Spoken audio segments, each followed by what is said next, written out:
Lex last, and we went pissed during Ricochet's match, and somebody thought we were the Young Bucks, and I've never felt so insulted in all my life. Oh my God. Yeah, Leon seen CM Punk last time he was at Rupp Arena. Yeah. He was just out there chilling in the foyer, and I was like, Punk? Like, he brought me to the side, thought he was going to beat my ass, I'm not even going to lie. Like, don't you ever fucking mention me. Yeah. Welcome, everybody. It's the Nice Guy Andy podcast, and I am your host tonight, Nice Guy Andy, and I am back from being off for a while. I had to go and pay some bills and do some work during Christmas. I work for the Big Brown Truck, and I'm here with my co-host, Superfly Johnny Lee. What's up, what's up? We got Sean Johns over there. What up? Leon Lexton's over here. And our special guest tonight is Doomsday Pro Wrestling Champion, Austin Diamond's in the house. How's it going? And you got the Hall of Famer, Scott Diamond, in the house. In promotion of EWA's Scott Diamond's birthday bash, the 15th annual. Guys, 15th annual birthday bash is going to be in Nicholasville, Kentucky this Friday night. Bell starts at, doors open at 6 p.m., you think? Opens up at 6. The appreciation starts at 6:30. We've got a few people going to come in, and we're going to tell a few stories and things like that. Okay, cool. So it'll be fun. It's we're looking forward to it. It's always a fun thing down there. We went to the last one that was in New York, Frankfurt. Yep, that was in 2023. That was funny. That was fun. That was a great show. It really was. That's where you get the Scott Diamond scarf. Oh, he did give me the scarf. The scarf's here somewhere. I don't think it's inside there. Sean, you want to go get it? No, I think did he give me that night? No, I wore it that night there. He gave it to me the night beforehand. Before. Yeah, you gave it to me before. I wore it that night to that show. Yeah. You know, those scarves, there was many of them throughout the years. Yeah. And I gave very few of them away because they were representative of so many things over the years. So to get one of those, I don't want to see it on eBay. No, it's here somewhere. We got your cane hanging up. We finally hung it up over the window there. That's my prize. You gave that to Johnny that night. Yeah, I broke that over some poor sap. Yeah. He deserved it. He deserved it. Probably was talking smack and you were like, all right, bet. Yeah, you don't want to talk smack when I got a cane in my hand. You might go home with a headache. Yeah, somebody remembers that. So how you feel about Austin Diamond finally having a match here in Kentucky? I'm really excited for it. It's going to be his debut here in Kentucky. Excuse me. He's been wrestling a little while, in other states without commission, but with Kentucky having a commission, he had to wait until he was 18. Now he is more than 18. He's been 18 for about 6 months now. He's going to make his debut at the Scott Diamond Birthday Bash. He could have made it this past fall. He wanted to wait because the Scott Diamond Birthday Bash has always been a prestigious event, and he wanted to wait and make his debut in Kentucky at that event, kind of pay homage and to me, myself, and it's very important. It's very special to me, so I'm really looking forward to it. And he's going to be in there with some greats, Apollo Showtime Garvin, JB Thunder. Two guys that are multi-time those guys tag are awesome. team champions. Let me tell you, awesome. They know what they're doing. These two brothers, they have wrestled together for so long. They don't have to speak. They know what each other's thinking the entire time. So it's going to be an uphill climb for Adrian Alexander and Austin Diamond. But the difference, and I've always said this, as great as HNIC are, the difference is Scott Diamond's going to be on the outside of the ring for Adrian Alexander and Austin Diamond. The House of Diamonds were successful in West Virginia. Adrian Alexander and Austin tagged together before. And, again, the difference being Scott Diamond's on the outside, so my money, as great as HNIC are, my money is going to be on House of Diamonds. Same. Heck yeah, our money is going to be on House of Diamonds too, because I like those other guys, and you're gonna learn a lot by being in the ring with those guys. So just learn from them, beat them, pin them, and then that's just another they don't know what's great coming. Look at at Austin Diamond. Absolutely, I'm undefeated, and nobody should expect that to change anytime soon. I'm Plus, absolutely. Absolutely. Right there. It speaks for itself. That right there tells you that I am everything I've ever claimed to be and then some. So again, I'm more than happy to step in the ring with these guys. I wish we would have been able to be there, man. Like me and Johnny were talking about coming to that night when you had your match up there, Yep. and you came home with the belt. I was like, oh my God, we should have went, Johnny. We should have went. There will be more ass kicked in the future. Oh, we'll Stay definitely tuned. be there. We're definitely going to be there for your match with Simply Rick. Yeah, actually, we were at another program, and Simply Rick had done Rick Gunner, if you will, had done this program without us. And of course, I always I do my homework. So if we've got somebody that Austin's working and he's got a match coming up against or something like that, or I always had the Diamond Cartel was going to wrestle somebody, I do my homework. I study those people and see what their weaknesses are. And then we capitalize on it.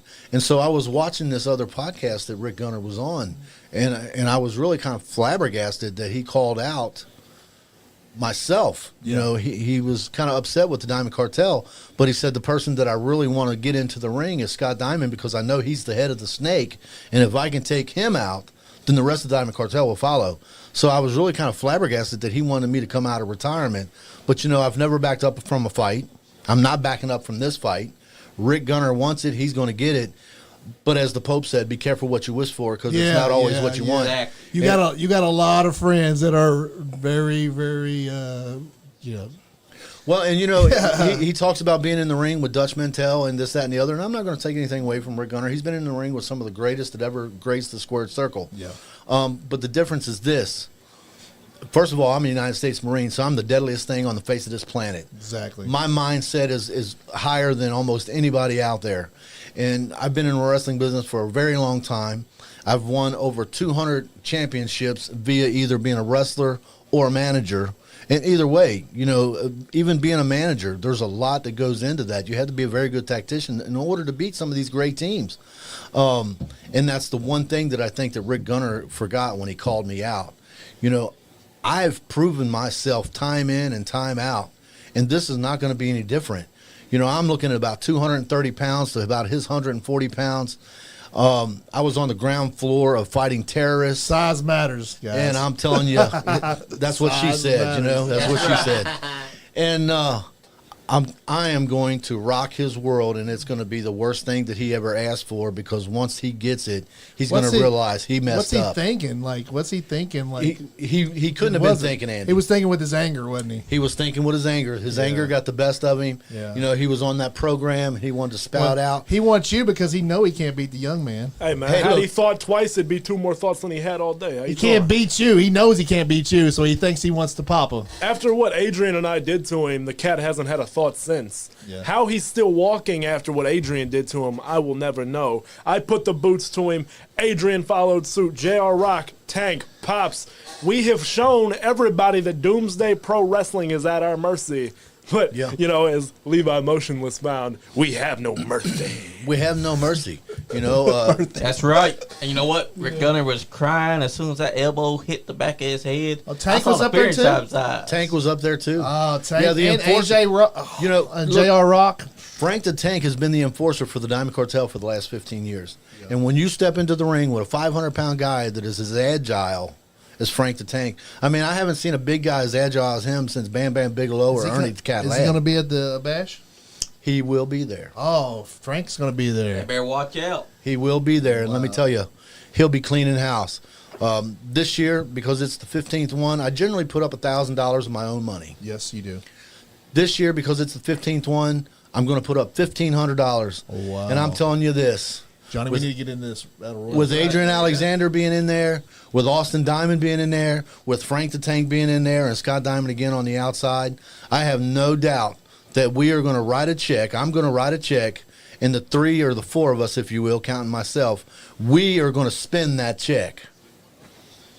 So it's is it going to be like? Is there a limit? Is it going to be like a 20-man battle royal or 30 or whoever shows up? Over the years, we've always done a 12-person battle royal, and 12. I say person because Amazing Maria has been, in the battle royal. She's the matriarch of the Diamond Cartel. She's going to be there this year too. She's going to be down there, really? She will be there too. Wow! So you never know what the hell's going to happen with her. because she's off the chain too. She's one bad broad, man. Let me tell you, I've seen her. And in wherever some she straights. is, her husband's going to be there. Max is going to be there. Oh, wow. Okay. You're bringing out the big names. You know, look, That's right. Austin Diamond's gonna be there. Oh, of course. right. We already know you're going to be there. it's going to be a Diamond Cartel night. You know, you can't have the Scott Diamond birthday bash without the Cartel being there. Yeah, Great that- shirt. I love the Cartel shirt. shirt on. I've ordered this off of, myself. You know what Hell you yeah. got? You Ordered it gotta off make of a shirt the for Nice Scott. Guy Andy podcast website. So go out there and order your Diamond Cartel CEO Scott Diamond off the Andy. Yeah, if y'all guys want one of these podcast. shirts, let me know. We can figure out a way to Sean get you John, one. yeah, Sean John's over there. He's got his own T-shirt. Order that off of the Nice Guy Andy podcast. They got some great shirts. Go over there Order to their 5. merchandise. But you know, Frank has always been the enforcer. So if Maria's going to be there, Adrian Alexander's going to be there. Austin's going to be there. My money is going to be spent by the Diamond Cartel. I'm going to write that check, but at the end of the evening, I have no doubt with those guys in there, they're going to throw everybody else out. Then we're just going to call it a night.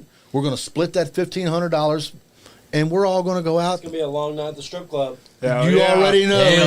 yeah. It's going to be. The baby's legal now, boys. It's That's going to right. be raining, Big Daddy. It's going to be raining. Teeny boppers no more. You know you gotta take him to the donkey show next. Oh my Yeah. God! No. The donkey show. We're taking I love this it. party I love straight it. to Tijuana, Daddy, because I'm having a hard time holding these alligators down. Right on, right on. That's right. If you haven't seen it, I highly And recommend. grab you me go a see water it. while you're there. That's right. Get me an L. LA too, please. But Yeah. it's going to LA be a two, very no, LA auspicious one. evening. I really think, Andy. Knew what I'm okay. Again, $1,500 No, goes it's to going the to be winner. a party. It's going to be a party. Um, That's why we're coming, because we know it's going to be a party. We're going to be down there. Plus, I wouldn't miss Austin Diamond's first time. Oh, I in gotta person. watch. Yeah, I that's gotta right, watch. right? I've seen For this guy anything. announce. I've seen this kid announce when he was a young man, and I definitely been waiting to see you wrestle. And we've had you both on here the very first time having father and son together. Yeah, This is a full Yeah. circle moment. it certainly is. It really is, Johnny. You know, anytime that I can do something with Austin, it's auspicious to me. I'm glad to see that he's carrying on the legacy. And I'm going to put right out there that the 2025, the only reason that I renewed is because of Austin. I want to see him get his career started here in Kentucky. So after 2025, you know, he will be on his own with Frank and J.R. Rock, and I'm going to step back and let them do that. It's time for him to stop being Scott Diamond's son and become Austin Diamond. You know, because he's a young man on his own. He's been always making his own bones from day one. And I think when he comes out at the Diamond Bash, everybody is going to see that. He's going to come into his own. He's going to show him what he's capable of. And he's going to show him why he's going to take the Cartel and carry that legacy on, the Diamond name on, into the next generation. Oh, definitely. You know, Exactly. with bringing the show home, you know, I've been everywhere. I've done it all now. I've been through St. Louis and Oklahoma. I've been West Virginia, Tennessee, the Ohio, you know, really just about anywhere, the Carolinas, Georgia. You can't name a spot that we haven't been through. Yeah. But no longer is this about just carrying on a legacy like he was saying. This is about Austin Diamond. He's had his time in the sun, and no disrespect to you, but it's my time. And Right on. with that being said, again, it's no longer about filling his shoes. This is about blazing my own trail. And everybody's going to stand back in awe because they have no other option. And if they don't like it, there's only about two things they can do with it, and that's nothing and deal with it.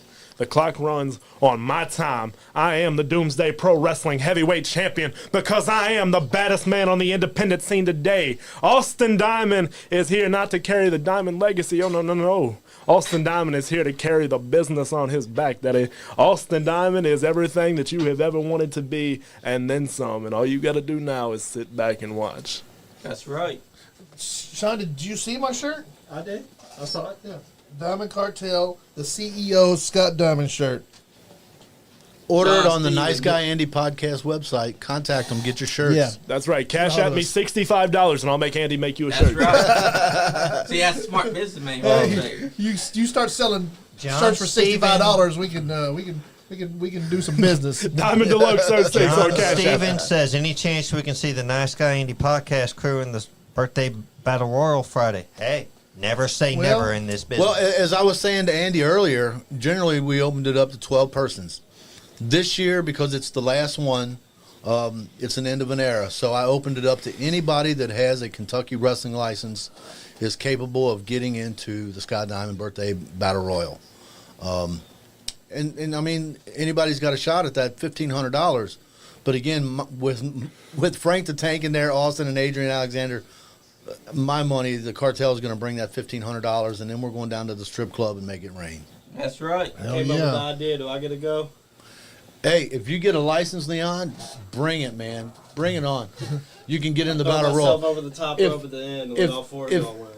If you don't win the battle royal and you want to go out and party with us, you all are welcome to come party with us. We're going to line out. We're going to line it out just like the Horsemen used to line out the Ramada Inn, you know. That's right. We're going to be lining it out. There's going to be a packed house, not only at the bash, but there's going to be a line like a funeral procession behind us for that party later on that night.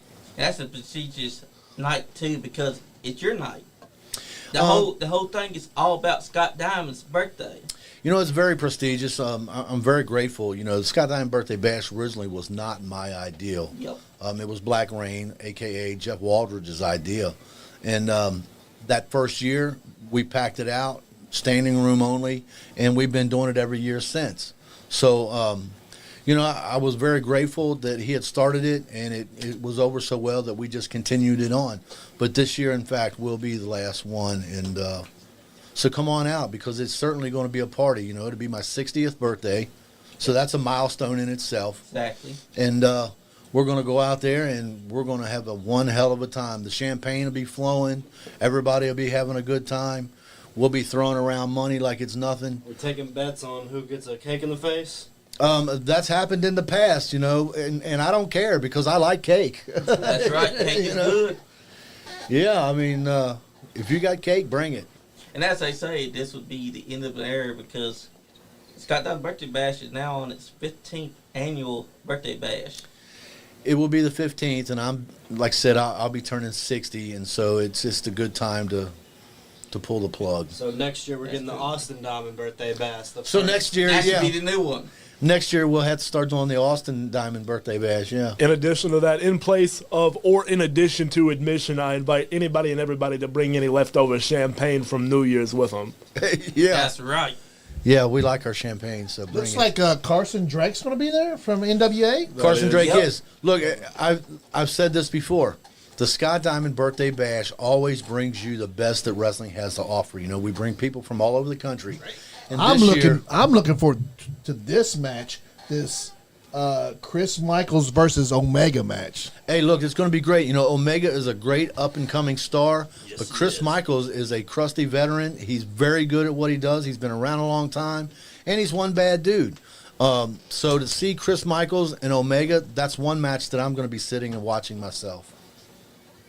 And again, we were talking about Carson Drake. He's bringing, you know, the title that Tully held, that Arn held, the NWA World Television title. Exactly. It's truly a world title. It's a world championship, and it will be defended at the Scott Diamond Birthday Bash. And what about Jordan Cage finally facing Ethan Hire? Last time we saw them together, he left Ethan Hire bleeding from the mouth. You know, I've been around the block with Jordan Cage. You know, he's a crafty veteran as well, just like Chris Michaels. And he's got Bobby Blade in his ear. You know, Jordan Cage has got Bobby Blade in his ear. When you put those two guys together, Oh my God, it's a crazy duo right there together. Like I'm telling you, my money, Jordan- Ethan Hire, as good as he is, Jordan Cage is going to come home. He has no- with that Heritage he Championship. has no That's chance. right. He has no chance. Ethan Hire has no chance against. Hey, Yeah. or Ethan Hire, he takes things higher. He's a He giant. has no- He's a he- giant.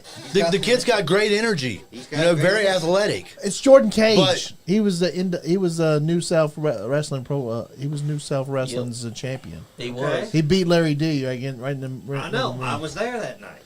Picture perfect. Jordan Cage Yes. is a good wrestler. And he's got Bobby going- Blade, legendary Bobby Blade in his. Fair Yeah. enough. Oh, he does. But Ethan Hire, remember, he helped take down the Ben Sheeran brand It's true. with the help of Scott Diamond. with the help Exactly. of Scott Diamond. So Exactly. Ethan That's Hire Scott is a Diamond smart to come guy. in. Ethan's got his So- finger right on the pulse of what the people want, and with that energy Yeah. behind you, you just can't lose. And if he's smart enough, he'll bring you in to be his manager. You know, I would have to step back from that because, I've been friends with Jordan Cage for a long time, and I've been friends That's with Bobby Blade, understandable. of course, for a long time. And so, again, I think Ethan Heyer has great energy, great athlete, but I think he's kind of in over his head on this He's one. very in over his head. Jordan Yeah. Cage is a legend, in this sport, like in Kentucky wrestling. And he has a Bobby Blade in his corner. There's no way Heyer's going to win that match. Exactly, because Jordan Cage you'd be is picture surprised. perfect. Well, I'll be surprised if it happens, but I don't think that's going. There's no way. What is As- Scott Diamond's favorite kind of cake? That's what Ryan Mosley wants to know, or Ryan Mo from the Final Count. My favorite kind of Latino. cake is cake with icing. And DJ Hoodie Who said, The cake Scott that jiggles is when you give favorite it a pie. $5 bill. or he said you Yeah. love pie. I do love pie, DJ, good to hear from you, man. I'm a baker and I bake a mean apple pie, so I do love pie and I love cake. Like I said, any cake with icing, I'm there.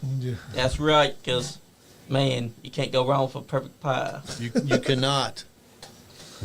But, Jordan Cage, as we were talking about, I don't think that even Higher has a chance because Jordan Cage, he is a veteran now. He has grown and he has studied, he has learned, and he'll do whatever it takes to get the win, to get that championship and become your new Heritage Champion. I don't think that Jordan Cage is going to let the fact that even Higher's young and hungry get to him because he's got Bobby Blaze on his corner. That's a There's deciding no factor. substitution for experience. Exactly. Jordan Cage not only has his in-ring experience, he has Bobby Blade's in-ring experience and managerial skills. I just don't see any way that Ethan Heyer can win this. He's a good kid, great energy. He's been around for about 2 years now, and he's had an outstanding year. I think But- Austin's got him in his pocket over there. You got him in your pocket over there? He hangs out in your pocket sometimes. I mean, I did recall that from the last show, but I think I'm all alone right now. He's such man. he's such a big guy. I mean, He is. That guy is truly an industry Reminds me of the giant. land of the giants, right? I know he's huge. yeah, he's supposed to be 7 foot tall, 800 pounds, but every opponent that he's fought seems to tower over him like they're 7 foot tall. Yeah, he's kind of, we've not seen a guy like him since Crash Holly. That's true. But, again, I could talk about Ethan Heyer all day long because he is a great athlete. But you cannot take away the experience of Jordan Cage. And when you... Jordan's great in the ring. He in the ring, he is incredible in the ring. He is great, and he and Bobby Blade together are unstoppable. That's a team made in heaven. Look, I can sit and tell you they've worked together for years, Bobby Manage and Jordan Cage, and I really can't think of one match that they ever lost. Exactly. I really can't. Exactly. And Carson Drake is going to be taking on Justin Xavier, another guy who you got to keep an eye on because that guy, he likes to high fly. And he's starting Justin to get Xavier. even better. Yeah. It's going to, they're all main event matches. We talk about Chris Michaels and Omega. You're talking about Carson Drake. All these matches are main event matches. We've always brought the best, as I've said, to the Diamond Bash. It's the show of the year. It's the event of the year. And so we bring the best that wrestling has to offer to the fans. And you tell me one match. You got all the matches right there. Yep. You tell me one match on that card that is not a main event match. Let's talk about this Chris Michaels and Omega again. These guys, Omega's one of the hard-hitting young guys come up. We go everywhere and we see Omega everywhere. We seen him up at Paradigm. Yep. Oh my God, they were That was a hard Killing- match. up there. We've seen him at Grindhouse. We've seen him at EWA. It's hard to miss him. Oh my God, he is. Yeah. He is such a powerhouse. He is incredible, and he's got such energy. But Chris Michaels he's a legend in this sport right now, He certainly is. and that guy is so intense. I've seen him before. I talked to him at AMW last. We also shared the last locker room month. with him. Yeah, we shared the locker room with him a little bit. I seen him at AEW last month, and I was trying to joke with this guy, and he's He's just all business, man. all business. He's all like business. he was like looking at me like, dude, do you not know who I am? I will just like crush you. Like, Yeah. and when he got in that ring, he fought. Lord Murphy Costigan. That was an incredible match. Every match I've ever seen Chris Michaels in, he's just so intense, and he just gives it 1,000%. I got to see him get that match right there, Omega versus Chris Michaels is that's gonna be a killer. man. And I just got one thing to say on this one. I can't pick a winner here because Chris Michaels is a great wrestler and he is a legend in this business. But when you think about Omega, there's one match to me that comes to mind. He beat Vic the Bruiser for the KEPW Heavyweight Championship. The Clash of the Titans. And let me tell you, Vic the Bruiser is not a walk in the park. No, Exactly. And Omega has a victory over Vic the Bruiser. And if he can pull out a victory over Vic the Bruiser, Omega, if it's his night, he can pull out a victory. That match over could go anyone. anywhere. That match could turn into, I don't even know if those guys even like each other or whatever, but that match could turn into a grudge match easy because both of those guys are very intense. You'll be lucky if the building is able to contain that, much less the ring. Also, there's at stake. Omega's on the road to try to get to the EWA Championship. If he gets knocked off, Chris Michaels could see himself end up becoming the guy that's going to go after that title. That's a lot at stake. Because I believe this match is for the number one contendership, to go up against Clayton Cannon for his EWA Championship. And again, I could sit here and say, I think Chris Michaels will win because he's great at what he does and he's got a hell of a track record. Yep. But again, when you think about somebody who's young and hungry, there's nobody out there more hungry than Omega. Exactly. And so this match could go either way. It could go either way. And then we got Steel Wool versus Zachary Dion. That's another match that's going to be hard hitting. And there's another one. Steel Wool has been around a long time. He started out in tag team wrestling, but he's been around a long time. So he's got the edge because he's the veteran here. It's funny you would say the edge because I think that goes to the cut man, Zachary Don. It's possible. I can't speak on how long he's been around. I'm not overly familiar with him, but from what I've seen of him at Elite Wrestling Alliance, let me tell you, he's got all the potential in the world. That guy has the true makings of a star. Oh, he does. Potential doesn't buy the groceries. They're totally two different wrestlers. I think Zachary's a high flyer. Two and different styles for sure. And then Steel Wool is just like a get in there and just beat you down kind of guy. He is just tough as nails, just a powerhouse. And that's a different clash of styles that just meshes well together.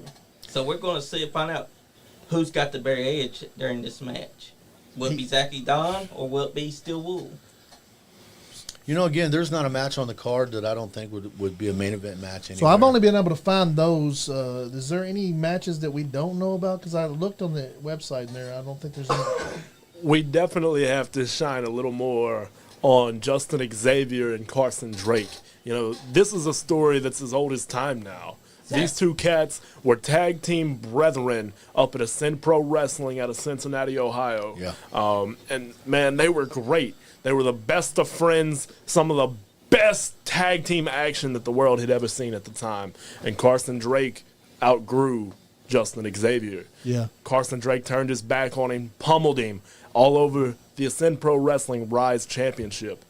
Carson Drake then went on to be the longest reigning Rise champion that the company had ever seen. Yeah. Justin Xavier has grown a lot since then, though. He went down to the Nightmare Factory, trained with Cody Rhodes. He's done a lot. He's been tagging with Party Mike, Arcade Hangover, tag team champions, if I'm not mistaken. Yes. They have both come a long way. Carson, of course, now the NWA World's Television Champion. So to see these guys again, 3-4 years later, back at it, this could go either way. And Carson Drake spent some time up at OVW learning from Al Snow and them guys up there too. So here's the big thing that you got to think about.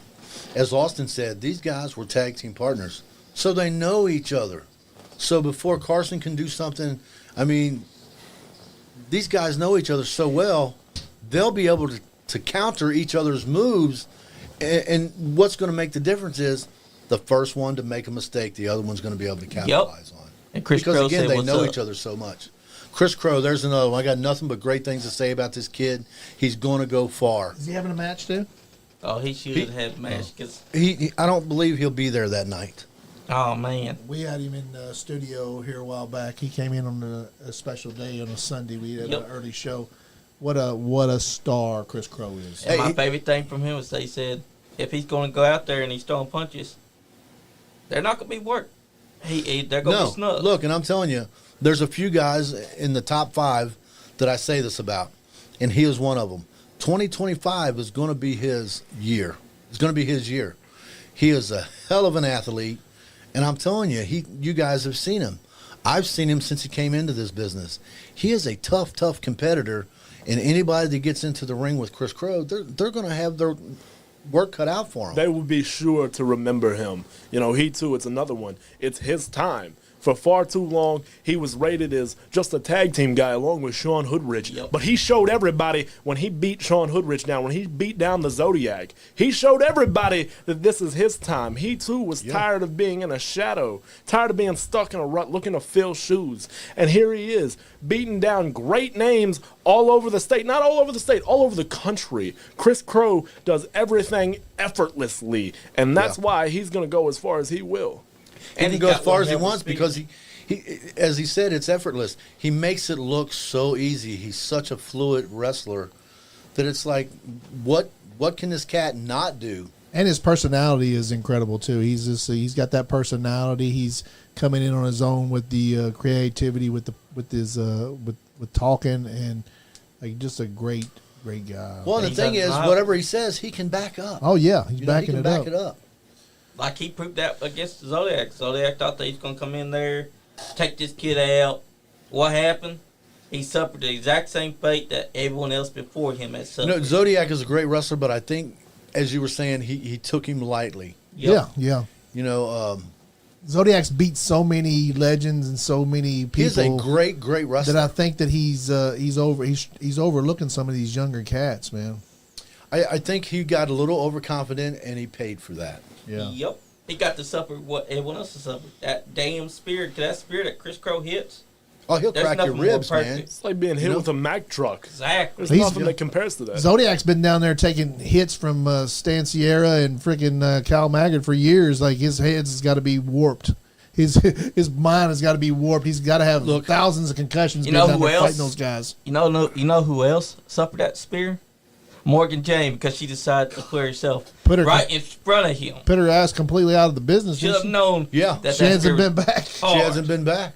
Yeah. Because he speared her so hard that Adrian and them, they're like, yeah, she's dead. I've talked to her. She's still having trouble breathing, and that was over 6 months ago. Yeah. That's how powerful that spear I would say he is. probably broke a couple of her ribs because she was not a real big gal in the first place. She's tiny anyway. And she's lucky that he didn't break her back. I mean, quite honestly. Yeah. That spear was devastating. When he hit it, it sounded like a shotgun. You'd have thought that he had went straight through her, honestly. Exactly. Yeah. Nobody's seen her since. She may have. Right. You have talked to her though, right? I have talked to her. Okay, so she's still alive. So. And we got Austin Diamond, Adrian going out there. HNIC. Yeah. Hot nachos and cheese. I mean, Yeah. And not to mention, they said that this may be the last time that they wrestle here in Kentucky. I'm going to put it right out there. Apollo Showtime Garvin said that this will be he and JB's last match ever in the state of Kentucky. So, you know, again,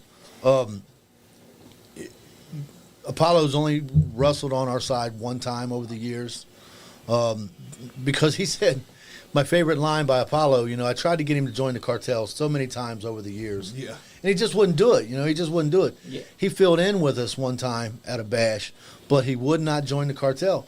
You know, he said he's a proud black man, but he would join the Klan before he would join the cartel. Oh, wow. So that speaks volumes. Yeah. But look, all the respect in the world for him and JB. Again, multiple time tag team champions. Those guys are incredible in the ring. Their Their chemistry is their chemistry is unbelievable. I mean, again, to me, when I look at them, I see the original Minnesota Wrecking Crew because they know what each other's thinking at all times. Ricky and Robert. Ricky and Robert. I mean, the Steiners, the Road Warriors, they go right into that same class because these guys know exactly what each other's thinking at all times. At all times. And they've proven it by the multi times that they have held championship gold. And so this will be their last match in Kentucky. That's an ever. honor too, because It's an honor for them to do that at my event. And with that being their last time that they're going to wrestle in the state of Kentucky, these guys are going to bring everything, including the kitchen sink. So Adrian Alexander and Austin Diamond is going to have their hands full. The deciding factor, again, is Scott Diamond will be on the outside. You know, that whole situation has me feeling almost apologetic in a sense, because the young man in me says that, you know, I'm very appreciative to have this bestowed upon me, you know, to be able to take these guys on in the ring. You know, a lot of people don't know this, but they were the first people I shared a ring with in Kentucky ever. I believe you gentlemen were there for that at a KEPW show 2.5 years ago, give or take. That was us. But the diamond in me says it's time for them to go behind the barn.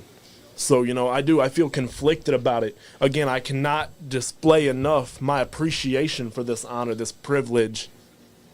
But the up-and-coming superstar says it's time. And it has to be like hard for you because, I mean, you're so hungry and you want to beat these guys, but you grew up with these guys, watching them wrestle, and you've looked up to these guys, and they've taught you so much. But most of these guys that you're coming up now, most of these guys you're gonna have to pin them, and hopefully they'll understand that that's what you have to do. And hey, it's just like when Randy Orton went out on the Legend Killer tour. That's right. You know, Randy Orton, you know, his dad, Bob Orton Jr., which I booked for in Knoxville for many years, he had to come up and face guys that he was in the locker room with his dad meeting as a young child, just like Austin. Yeah. But when it came time for business, he was all business. And he put a lot of great stars out of the business to pave his own way. And that's something that Austin's going to do. He's going to have to put his personal feelings and respect that he's got for these guys, he's going to have to put that in the back and come out as that hungry young lion that he is. And he's just going to have to say, hey, personally, I respect these guys, but professionally, I'm going to do what I've got to do to beat them. Oh, Tuffy Jr.'s here. He said, well. He'll get his soon enough. But in the meantime, you know, everybody makes us Diamonds out to be these heartless, cold monsters, but I really don't feel that that's the case. You know, it breaks my heart to do what I have to do to these guys because they did watch me grow up. I looked up to these guys growing up. They watched me grow up, man, but I watched them grow old. It's now my duty to put them out because it almost seems like a service, man. It's better me than somebody else because I know I have what it takes to carry it on. And if I don't do it, somebody else might. It's my job to protect their legacies, to make sure that they don't damage it in years to come. So if I give them their farewell right now, they can go home happy and watch somebody like me on their TV. And I think that's the greatest gift that I could give these guys. Guys should have been working for Continental in the 80s. Yeah. That's right. And you know what? Yeah. It's an honor for them to get beaten by Austin Diamond because when you put them out the pasture, that's an honor to them that they got beaten by such greatness. Absolutely. Well, they're partly to blame. they should know. You know, they're partly to blame. Yes. Apollo and JB are partly to blame because a lot that he knows, you know, he learned a lot from me, but he's learned a lot from these guys as well. He's been around so many. Like, you know, like we was talking about Omega. He was around Omega for a few years, right? You've been around Adrian and Omega, and these guys are my brothers, man. I know, like I've crashed on these guys' couches more than I have my own, and that's a shoot. You know, before Adrian's son was born, me and him legitimately spent about every weekend together, Friday through Sunday. The only thing that got in the way was I was still in school. Yeah. And again, that's a straight shoot. Omega was the same way. The reason I got in shape was largely in part to Omega. That guy such a believed good in me guy. when he had no reason to. Omega, whenever he comes here, he's such a great guy. He really is. Oh, here's a Chris for you, Austin. Ramo said, who would be in Austin Diamond's Diamond Cartel 2.0? Whoever can handle it. Exactly. Smart words, because you never know who can handle it. Hey, man, it's not for everybody. Exactly. You got to be able to take a lot, man. I've spent more Thanksgivings with Ricky Morton than I have my own biological brother. That's not for everybody. Not everybody can handle eating out of gas stations on Thanksgiving and Christmas. Not everybody wants to be away from their family on birthdays, on Easter, on Christmas. Not everybody can handle that. It's just one of those things, man. It is what it is. Yeah, Exactly. It's in your blood. That wrestling is in your blood. It really is. What's up, Tommy Green? And you've already got Tommy. you've already got a championship belt to just He's a star. yeah. And it's right there. let's put kind of the emphasis on what it needs to be here on this championship that he's got. His very first championship match, the same as when I started the Diamond Cartel, the very night that we went out, the very first time as the Diamond Cartel, we won the USWF Tag Team Championships. And we never looked back. His very first championship match, he came home with the championship. So, I mean, that's not something that happens every day. Simply Rick is just went nuts. He's just crazy. Yeah. He's like, you've drove that dude crazy. He's saying crazy things. He's doing crazy, acting crazy ways. He's challenged the legend here to a match, which he should not have done. That is just the most craziest thing that guy was ever done. That's what I do to people, man. Yeah. I step in the ring with these people who think that they're stars, and I show them what it's like to burn in the star light. You know what I mean? This is what I'm talking about. Again, it's not a heartless act to come in here with these guys and drive them crazy because it's not my doing. It's theirs. It's their fault for stepping into the ring with a diamond, man. Because what have we always done? We hurt people. We want. We hurt people. We want. At the end of the day, we hurt people. Well, the difference is a lot of people come out, if they wrestle 1 day a week, 1 day a month, 4 days a week, 4 days a month, whatever it is, they come out as their gimmick, and they're this persona once, twice, 3, 4, 5 times a month. But there's some people, and we fit into this category. This is not an act. No, this is us. Yeah. It's a lifestyle. That's why this is the way that we live. That's why I love having you guys here. It's not like you're a different guy when you come in that door and then you turn the mic on. You're a different person. No, you're the same guy that walks in that door every single time I've seen you. Every time I've seen you, also you're the same guy. Every time I see you, you're the same person. That's why I love having you guys here. That's why I love being around you guys. That's why when you guys go back up there and defend that belt, we're going to be up there to help you guys. We'll be up there to cheer you on. What you see is what you get. We don't take this off when we get in the car. This is us 24 hours a day. Yeah. I'm a Marine Corps veteran, and when he was born, I was in the not in the Marine Corps, but I was in professional wrestling. And so those two things kind of mesh because it's a discipline. Both of them, the Marine Corps and this is a discipline, and it's a fighting background, wrestling in the Marine Corps. And so that's been instilled in him from day one. We've never faked anything. I hate that word anyway because people don't give professional wrestling its just dues. This is nothing fake about us. This is us. What you see is what you get. We act this way at home. We act this way if you see us out. I just had a new suit made. When we're at the tailors, this is us. When we come to the Nice Guy Andy podcast, like and subscribe and send as many stars as you can to the Nice Guy Andy podcast because this is us. Yes. This is us. God love forbid having you guys at here. A gas station, a truck stop, restaurant, choke and puke. It's not for everybody, man. Exactly. We've jumped guys in the shower. We've thrown men in dumpsters in front of their wives, their kids. We've done a lot of despicable things, man, but it's in the interest of business. One of the biggest mottos of my lifetime has been, it's not personal, it's just business. And sometimes you got to do things that aren't popular to get a leg up. Exactly. And as Rick Gunner found out, we will do whatever it takes. The mission, as I was, referring to wrestling to the Marine Corps.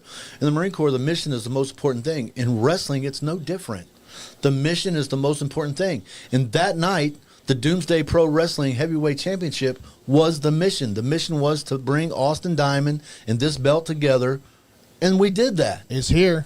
I never did that. I never thought the Doomsday Pro Wrestling belt would be in this podcast room. And I've done it twice. Now we had him on twice with it. Yes. It's been here. And look, he'll be wearing that championship for as long as we want him to. Yeah. Because there's nothing that Rick Gunner or anybody else at Doomsday can do about it. Those guys and that's a definitely. real champion right there. And they're talking about martial law because they don't have a commissioner right now. So with martial law, anybody that's carrying that championship makes the rules.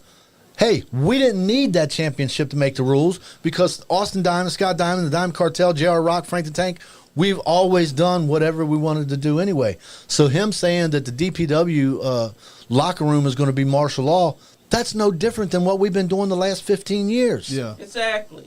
Yeah. It's like he You got so scared the last time he stepped foot inside the ring with Austin Diamond. He saw the strength of the Diamond martial Cartel. law, cartel law, diamond goes hand cartel in law. hand. It's the same thing. It's the same thing. It goes hand in hand. I would just like like he to doesn't take a understand. second to say that Crusher Bones forever. I adore you. That's all. right, Triple Gentlemen, Balls. please Great carry guy. on. Great You guy. know, we don't have to draw attention to it, but I see the comments see- over there, and Nah, brother, he's a I great love guy. you. You see, Triple Balls, he knows greatness when he sees it. That's also the son of Crusher Bones. Yes. Look You at know- that. Austin Diamond said, Austin Diamond. I see. He's a, that guy is. Fear Jimmy the Snake. He is at every wrestling match I ever go to. He's there. He got some footage. I always get a picture with him. He's always there. Oh no. I'd actually love to get a picture with him. He and I sat together for a little while at the last Elite Wrestling Alliance show. He got some footage of me at Doomsday that I really appreciated. Love that guy. He too was born into it. You know, of course, with his dad being in it. I love that guy. I can't say enough good stuff about Yeah, that. we need to have him Same back here, in the. because we gotta have him back on. We want to have you back in the studio. Dearest Mr. Balls, if you can make it, I would love nothing more than for you to be at the January 3rd Diamond Bash, man. He goes he'll be there. He goes everywhere. He's always. Yeah. I don't even know if he ever goes home. I think he stays at. He he stays lives in in. the car driving to the next event. Yeah, he yeah. stays in wrestling rings somewhere. He sleeps he's in the got- wrestling ring. Sleeps in the ring truck. They can watch his channel and see everything that Crusher Bones has done Yes. on that channel. Yes, for everybody out there, again, I want to put out the address. It's going to be at the Coolidge Building in Nicholasville, Kentucky, which is on Maple Street, this Friday, January the 3rd. Come on out because it's going to be a party. Guys, Exactly. great place to have a wrestling match. New South had a few shows there last year, guys. If you guys went to those shows, if y'all remember, New South Wrestling had a couple shows there. KEPW was in that building. KEPW is there. It's wrestling's been there for a few, a long time. So, guys, y'all know where it's at. It's just down there in Nicholsville. Plenty of parking. So please come out. What's the ticket at the door? I believe they start at $15, and I think front row is $20. I believe Front row's $20, $15. But there's not a bad But there's not Right. a bad match. I mean, there's not a bad seat in the whole place. We've expanded it this year. A lot of times over the years, we've had 6, maybe 7 matches, counting the Battle Royal. This year, because again, they're all main event matches. We've got 7 actual matches, and then we have the Battle Royal. So we have 8 matches that we're going to bring to you that night, and that's unheard of. You're only paying one price, and you're getting the appreciation there from 6:30 to 7, and from 7 on, you're going to have 7 big matches and then a battle royal for $1,500. And Exactly. I'm sure Bucks and Muck Catering will be down there serving Actually, up some food. Jessica Diamond is going to be Okay. doing catering and Oh, stuff Jessica that Diamond's night. doing. She used to do my catering way back when in the day, and so with this being the last Diamond Bash, she wanted to step in and Okay, do cool. that. No offense to Buck and Mucks, they do a great job. Yeah.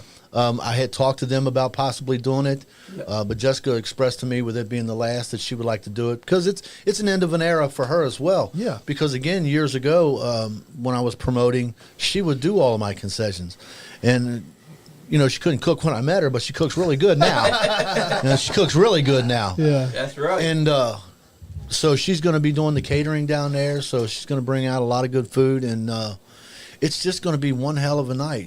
Good food, good action. It's going to be, champagne's going to be flowing. The house is going to be packed.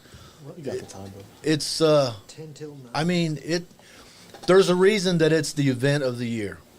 Exactly. It's kind of the independent circuit. It's kind of like a WrestleMania kind of deal. We got all these main event matches. We're giving away $1,500. I mean, where else are you going to go and have that kind of event? Because most of your wrestling matches are 6 matches. And nobody's giving away any money, Exactly. And so we're going to be doing all of that. And you're going to get to see some great stars. Netflix star, Amazing Maria. She's a WoW superstar. She's a tag team champion out there with Jesse Jones. She's going to be there. Frank the Tank, the enforcer for the Diamond Cartel the last 15 years. He's in from Vegas. He's going to be there. Such a entertaining Andy. guy. It's time to get them the little title that we have here. Oh, Tank? Yep, Frank the Tank. A full time of fun, full night of fun and a lifetime of memories. Come out, guys. January 3rd, not one to be forgotten, not one to be overlooked. Plus, it's in Bel Air. I was in Hazard one night, and this little boy came up to me, and he said, look, he was probably 8 or 9 years old. He said, Scott Diamond, I seen you last Saturday on TV. And for me, it didn't click at first. But then when we started promoting again the following Scott Diamond Birthday Bash, another little boy came up to me. And he said, hey, I'm going to be at the Scott Diamond Birthday Bash. It'll be my first one. And then his father comes over. He said, it's going to be his first one. But I went to my first one when I was a young kid like him.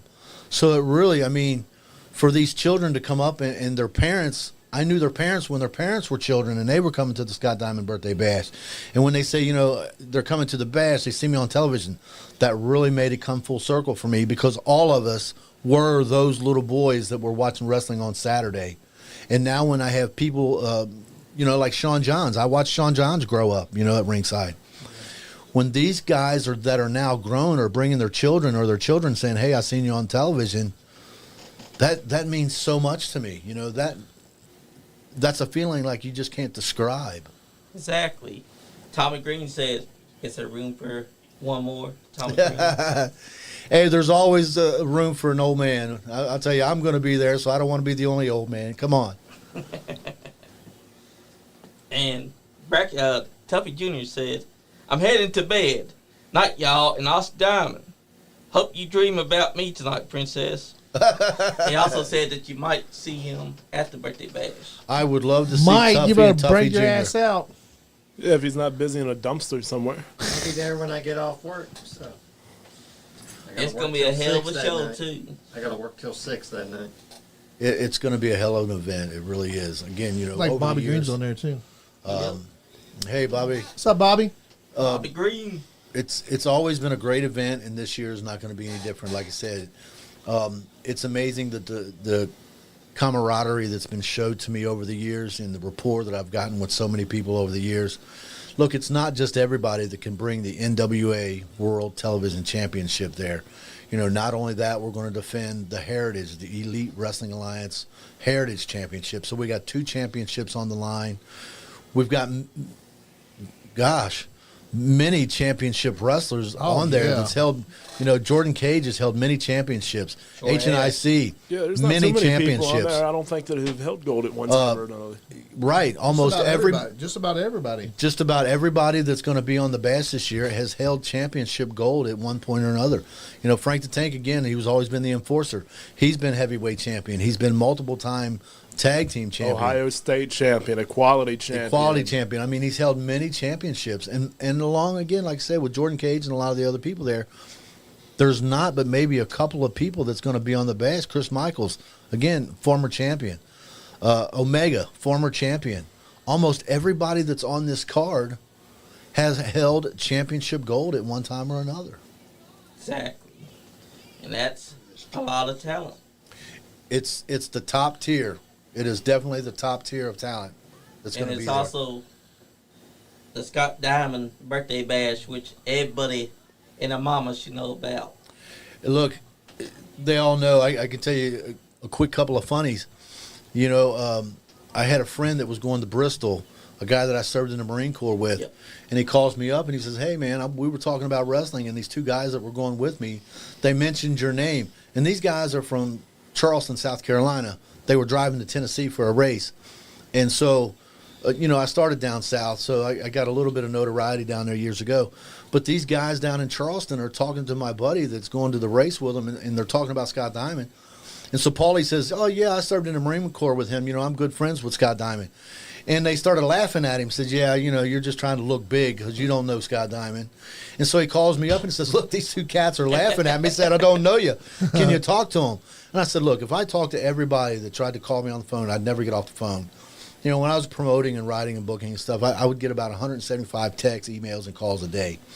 And so I said, I won't talk to them on the phone, but I'll tell you what I'll do is I'll go over to your page and I'll give you a shout out. And so I did. Went over and said, hey, my buddy Paul, good friends with him. We served in the Marine Corps. We've been friends for over 30 years. He's headed to Bristol to see the race, and I just want to wish him a good day. And it was nice talking to him on the phone today, and to his buddies. Yes, Paul and I are great friends. And he called me back and he said, they're not laughing now. Exactly.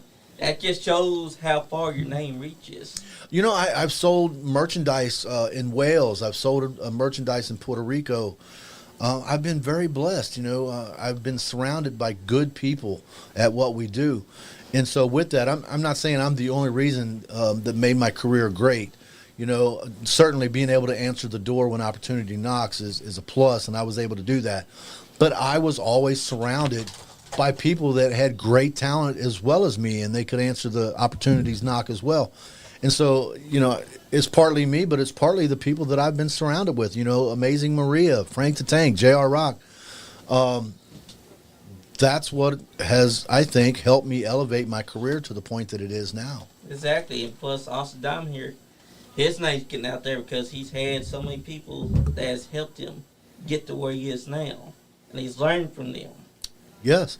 I mean, you know, I've done shows with Dan Severin, Jerry Lawler, you name it. I've done shows with them. Ricky the Dragon Steamboat, Tito Santana, Hacksaw Jim Duggan, Greg Valentine. Boogie Rikishi, Tracy Smothers, rest his soul. I loved him to death. There's his name. But it always comes up on always. the podcast. Oh, trust me. All these people, Bill Eadie, you know, MASH and Axe, Yep. And the MASH superstar he was.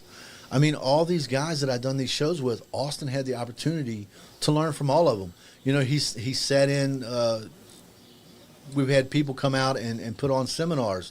You know, Al Snow, Austin was there for that. Chris Silvio, so many people. Tracy Smothers, so many people that's come out and put on seminars or I've done events with. Legendary Larry D. Yep. Austin's learned from all of these people. You know, Rob Terry.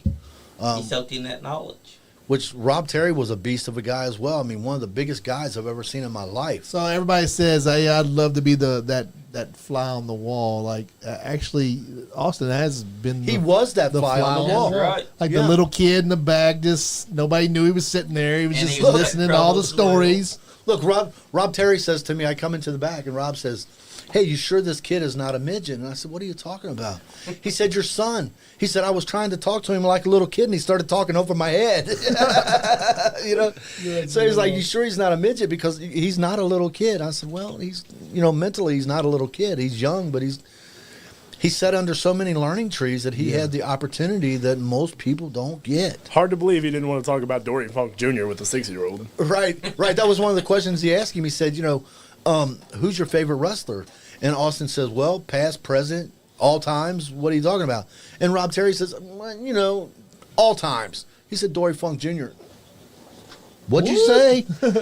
He said, "Yeah, Dory and Terry." He said, "You know, Terry won his first NWA championship in 1974. And Rob Terry said, "Kid, I can't talk to you."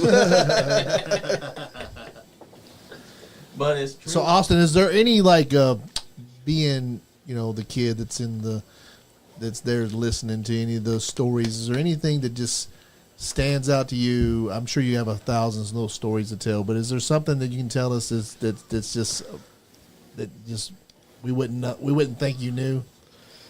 On air?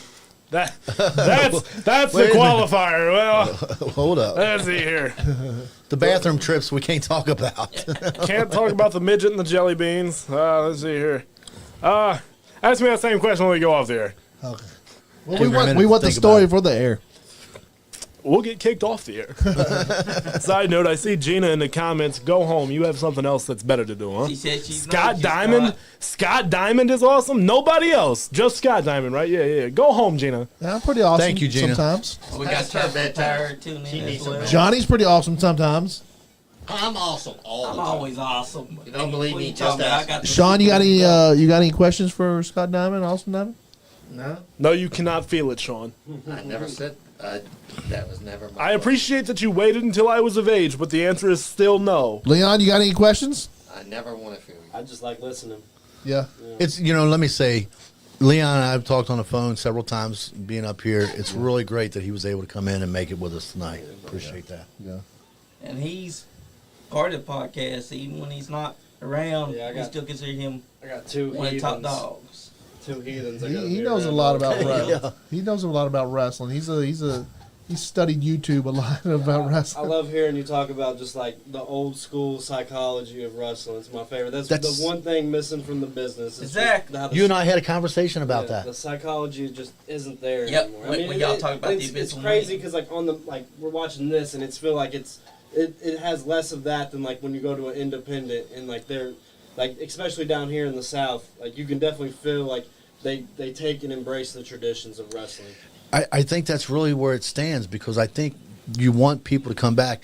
And, we're watching, I don't want to bring up the name because I don't know about the legalities, but we're watching one of the newer companies. AEW. And as you said, and he says, I don't No, we watch it every Wednesday, so we. I don't give a damn. Sue Everybody me, knows, baby. Everybody knows we watch But it. listen, the thing that I hate about AEW can go back to when even Paige hits a military press slam off the middle rope, and Bandito jumps back up like it was nothing, and that was like, fuck this company. It's they're taking away the stories. They're just having a bunch of matches. They're not telling a bunch of stories.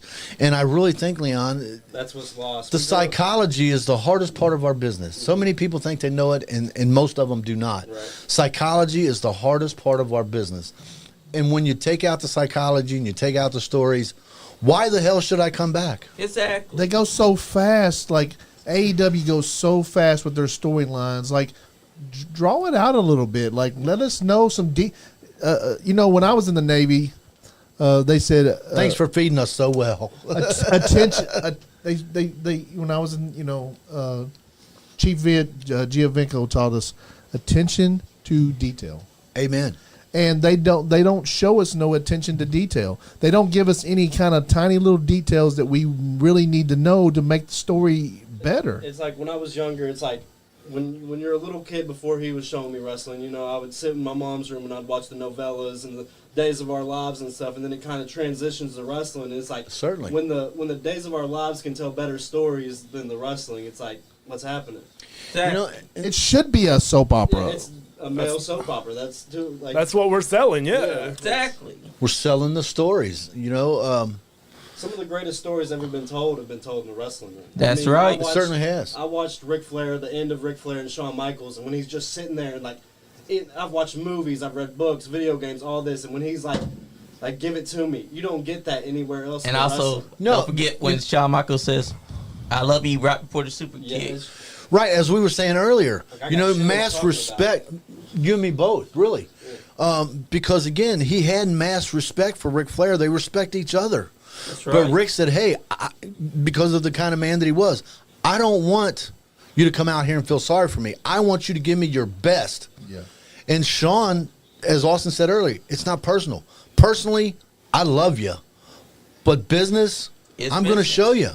I am the showstopper, and I'm going to show you why. I'm giving you my best. And that's what they did.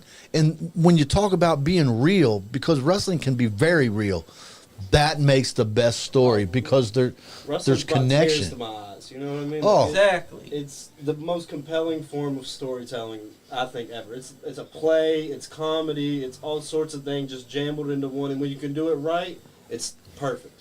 Here's a recent example of a good story. CM Punk versus Drew McIntyre. This feud started late 2023 with the hatred that Drew McIntyre had towards CM Punk. They built and they just kept on going on and on, hating each other until finally the Hell in a Cell had to be the end-all, be-all. And they busted each other open. They tore each other apart. They put their body on line.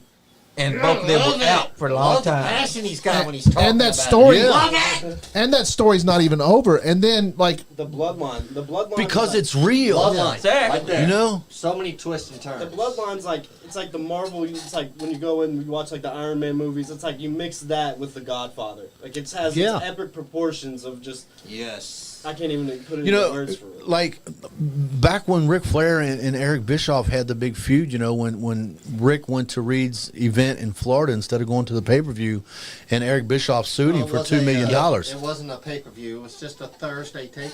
And so, but he sued him for $2 million. And when Rick finally made his comeback, as Rick said to Eric Bischoff when he come out there and Arn Anderson brought him out, Hey, look, do you think Sting was in the back with tears in his eyes? Hold up.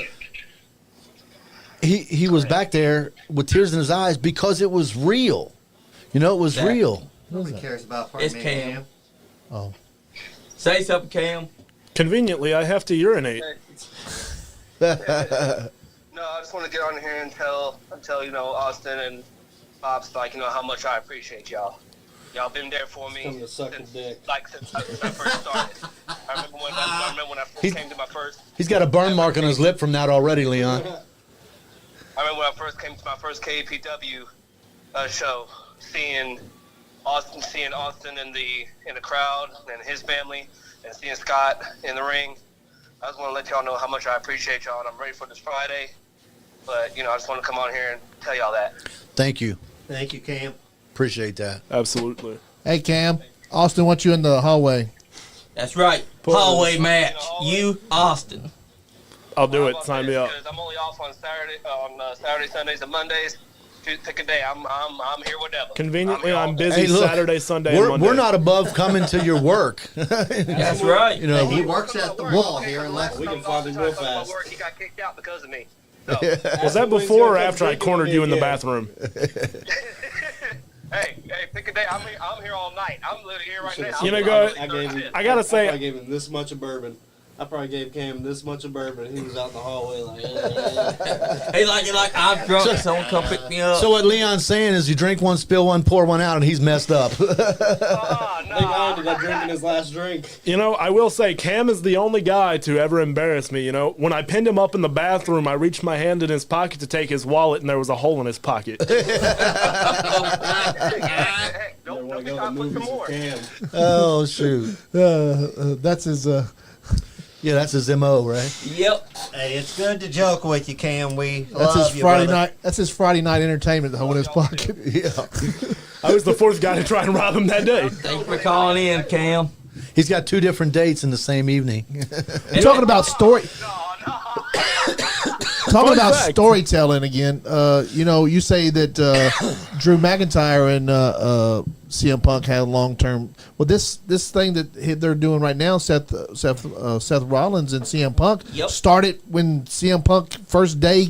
It first came, like it started like Since the Shield, 2012, it started back in the day though, like when they when he was Tyler Black. when he said keep Phil out of WWE. Yeah. They Yeah. said, don't let him come here. And it just been. They tell the story. They just keep on telling them the same. They keep And on he- telling the story. And Like here's another layer to that. why? Like it seems like in AEW though they forget. Like they go from a story and a guy had a match, and then the next week after that you'll have that guy tag teaming with the other guy, and it's like. And sometimes they forget what a baby face and a heel is. Yeah, Like, one week exactly. they'll be baby, and the next week they'll be heel, and Well- that shit irritates the fucking. Well, they just had the nerves in my match back. between MJF and what's his face Adam Cole. Adam Cole. Well, why didn't they? Okay, so Adam Cole and MJF were babies together. They turned on each other. Why was Adam Cole that turned? Why didn't? heel? Yeah, why didn't he turn him heel with him? But here's my thing. Like why didn't when they had their match? Why didn't he turn him heel back with him? I don't But here's the understand. thing. Why didn't they were great together as babies. So they had a little feud, and then now they could turn him heel with him, and they could have a great heel run together. But here's the thing. Who's the better heel between them? Because if it was MJF that turned heel, that feud wouldn't have fizzled like it did. When they turned him babyface, he injured himself weeks before that, jumping off of the entrance ramp. MJF? Adam Cole. Oh.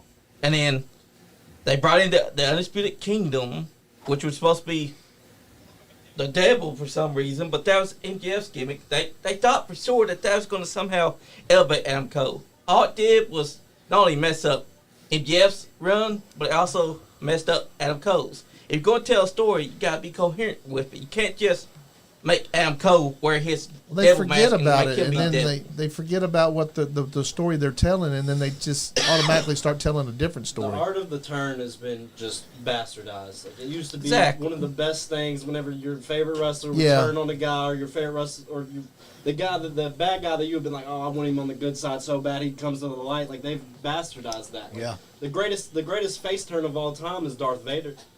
I mean, Yeah. we're gonna talk about it. It's Yeah. That's right. Episode Yeah. 6 at the end of Return of the Jedi when he throws fucking Emperor onto the chute. That's the greatest face turn of all time. That's right. Yeah. That's the blueprint of how to do that, and I feel like the companies have lost that. It's Yeah, been like, bastardized. like when Yeah. when I go to independent wrestling, I want there to be stories as well because if it's gonna be wrestling, it needs a story. It can't So- can't just be the money. Me and Johnny sit here and talked, and we've talked together. Tony Khan is the booker of that. We figured out how Tony Khan Yeah. books the show. So Tony Khan is a billionaire, I'm right? missing him. He's got He's going over, not you. an intense action figure collection. So he sits in his office. He has the little ring, and he has all these WWE action figures. That's why he brings WWE guys in. Because if you don't have an action figure for him to play in the ring together he with, throws you He away. forgets about you. he won't book you. He won't book you for the show. I mean, so- prime example. Ricky Starks. He's like, well, I ain't got no figure of Ricky Starks, so I'm just gonna have We this can make guy this- go over. I got this I'm not gonna book Rock. him ever again. I got this skinny Rock over here. Let's make that. Ricky Starks. Okay, Yeah. it was Ricky Stark. We know you want to act like this, but you got to act like a skinny Rock. So we're gonna that way I can book That's you. all I got. But That's all I got is a skinny The Rock. saddest thing to me, Skinny Rock and I could be wrong, but it really did feel like is a Rocky Adam Maivia action Copeland figure. buried Ricky Starks because he's mad about being called bug-eyed. But here's the thing: in wrestling, anything goes in promos. He because just came that's back. about it. He just came back. Edge just came back and joined up with FTR, and then we've already seen them do that. We've seen CM Punk do. Yeah, we've seen that a million times. Now they call it rated FTR. Like, didn't we say it? That wasn't it the Yeah. same? But if you think about it, Andy, AEW's been doing the same damn story since 2019. They Well, were doing maybe- the same then thing maybe- at the about same that. time. Then maybe we're Exactly. wrong. Then maybe they are storytelling. No, they're doing the worst kind of storytelling They because had the elite. they've not tried to move on or try to create new stories. They're telling the shitty story. ADHD is real, and I noticed the AEW. coke with that guy. Right. hey, yeah, hey, you notice they're in a smaller venue, so it looks, It looks more packed full out. than what it is. Yeah, it looks packed out Hey, because I they do- have small I'm- business. Up right now. I know I've been shitting on AEW, but when they come to town, I love going to see. Love going to see them in person. They have actually really, really good action wrestling in the ring. If they could actually get a booker and somebody that wanted to tell some stories, Yeah. and some of these guys would work with the booker and the But Tony storyteller. said, I'm never going to hire a booker. I'm like, Classic dude, that's example your of a worst mark. mistake. It feels like now something's missing in the wrestling industry. In the '90s, there was ECW. In the territory days, it was Oh, just, Ricochet. it was whoever you wanted to see. You could go and watch. Mr. You know, Ball. you pick Oh, your got some poison. skizzers. We're missing a third brand. Yes, we in are. this day and age of wrestling. Yes, we TNA. are. Competition is good. Yeah. It really Competition is. But I don't understand why they want to use like scissors and like that. Just don't make no sense to me. Come on. I'll tell you why. Because Tony Khan, he don't care. All he cares It's about none is of that Jaguars. I'm gonna go out there and hit you with. He don't I've care came to about the conclusion. Jaguars. I've came to the conclusion though, that so Tony Khan's dad owns the Jaguars. And he owns Fulham Rec League. he owns a big soccer league over in Europe, right? I think TNA. I think AEW is just a tax write off. Kind of a sideline. It's a tax write off. He's like, here's, you go over there and spend this $50 million, and we'll write it off as a tax loss. Which I mean, he's making money there doing his Yeah. taxes. So I mean, that's kind of a good move. If Yeah. John Yep. Steven Exactly. has chimed in to stroke Scott Diamond's ego, Yep, Andy, if he you'd has. like to read that. John Stevens is another one I watched grow up in ringside. One of my favorite rivalry matches from Kentucky is from 2014. I believe it's when Scott Diamond versus Earl Kelly in Irving, Kentucky in a dumpster match. Sold out. We sold out the the Estill County Fair Barn that night. So many people because we were about 50 at the time. Diamond Yeah. wannabe right there. And when Earl Kelly and I did that match, we were both about the same age. We were both about 50. Some of the young cats at a dumpster match, you old guys, nobody's going to come. Nobody's going to care. Let me tell you, we sold out the Estill County Fair Barn. We had such a hellacious match. J.R. Rock got involved. Ryan Dukey got involved. John Strange got involved. Even the other wrestlers was getting involved. John Strange is a crazy dude. I know, right? Yeah, yeah. We seen him wrestle Yeah, at that paper plate mask. This dumb. we seen him watch it at Caverna. Crazy. Look, I seen him and J.R. Rock at the arena, and John Strange jumped off of the top stairwell up there. Oh, wow. Jumped off of the top stairwell onto J.R. Rock. Look, John Strange is a crazy dude. He'll do anything. Yeah.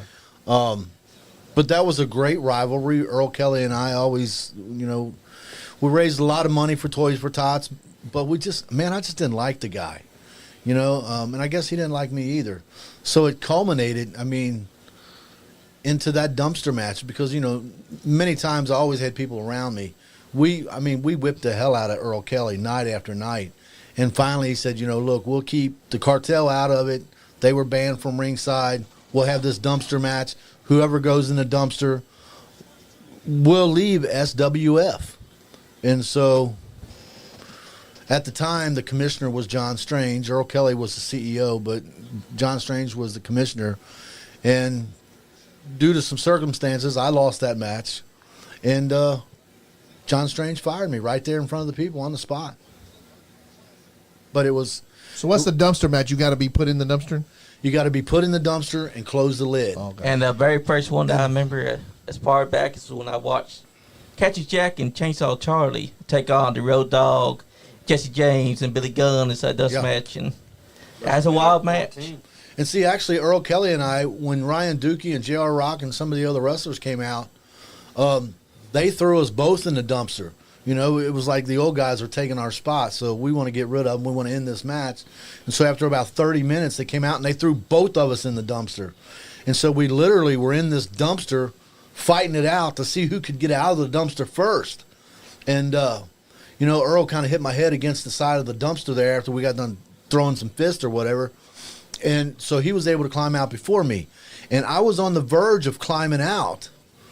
Earl Kelly came off of the apron and caught me with the elbow, which caused me to fall back into the dumpster as I was getting out.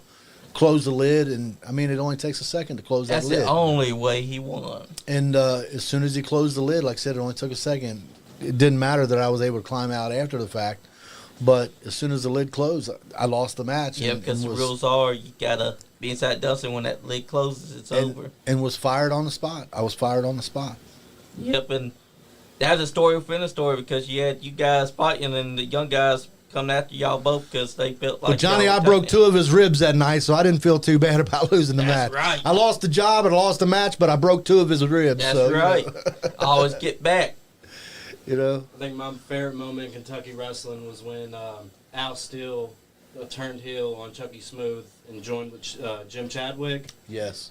Kids crying in the fucking front row. Yes. You were there that night. That was a hellacious night. That was insane. The greatest Kentucky manager, no offense to you, Scott, but he was Jim and Jim, man. He was like Jim He's Cornette, on a like whole nother level. A heat magnet. And you're right now going up there. You're right there on that. Oh, is that hated the night him. y'all left and never came back? Yeah, that was I came in.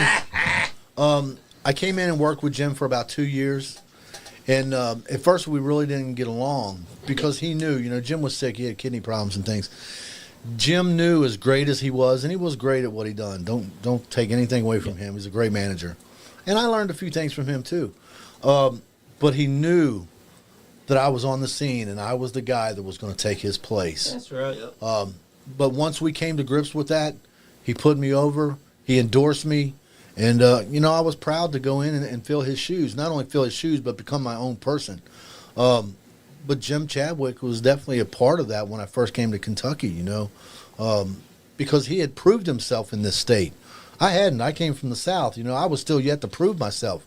But before it was all said and done, in Mackville, Kentucky, and in Georgetown, Kentucky, gentleman Jim Chadwick put me over and said, hey, that's right. This is the guy that's going to fill my shoes when I'm not here no more because he's damn good at what he does. And And I I wish he could be here now to see where that He used to give went me to. M&Ms as a kid. I'd go to the show and he'd be like, "You want some of these?" I'm like, "Sure, thank you." Hey, look, his mother made the best peanut butter fudge in the world. Oh my gosh. Oh, Every year I was buying $20, Thank $30, you for $40 of reminding peanut butter fudge from Jim because my dad, which his name was Jim as well, my dad loved his mother's peanut butter fudge. So every time that she would make it, Jim would bring a big old batch and, "Hey, Scott, I got some fudge." $20, $30, $40, whatever it was. And I bought him out every time, That's every what time. I'm talking about. I bet you to say that you and him are right here on the same pedestal because you're a hell of a manager as well. You came to your own. Yeah, it took me a little while. We started out, and again, as I said earlier, we won championship gold the very first night. But again, part of that, I learned things from Jim because he knew the ropes here in Kentucky. I did not. When I first came to Kentucky, I did not. Again, I started down south, but it's the same, but it's different everywhere you go, if that makes sense. Mm-hmm. And Jim knew how to work the people in Kentucky, and, I kind of learned that from him.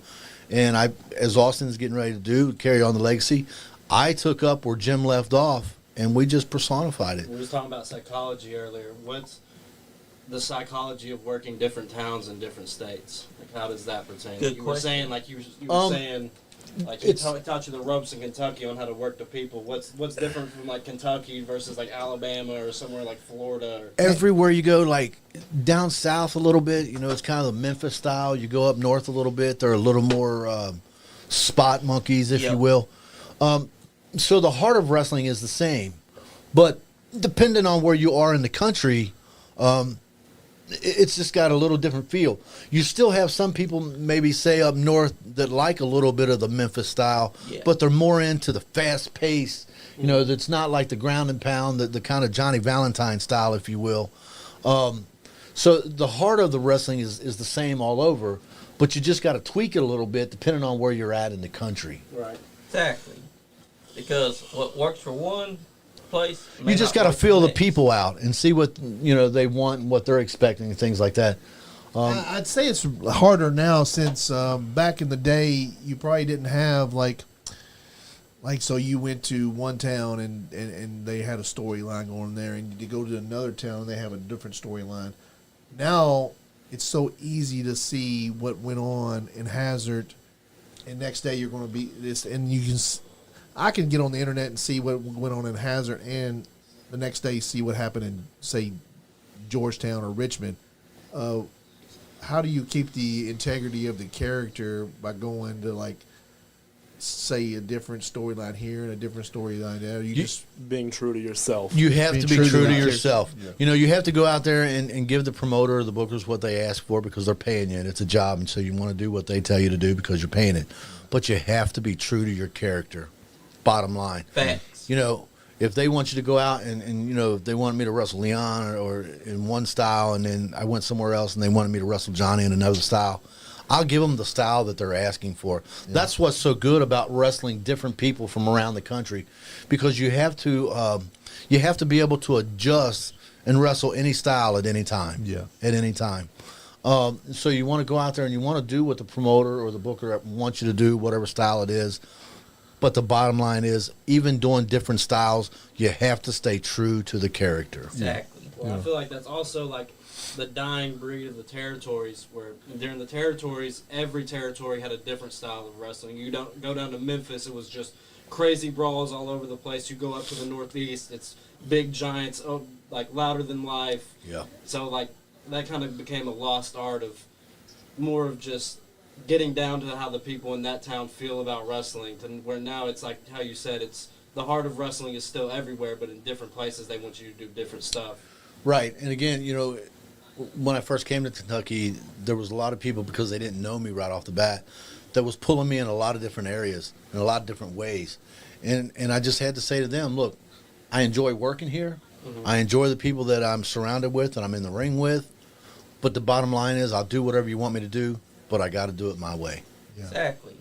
It's got to make sense. I guess we've been to places and we've seen promotions be like, oh, we go down to the one, say you go down to Hazard and you got the same, they're using the same wrestlers and the same, and when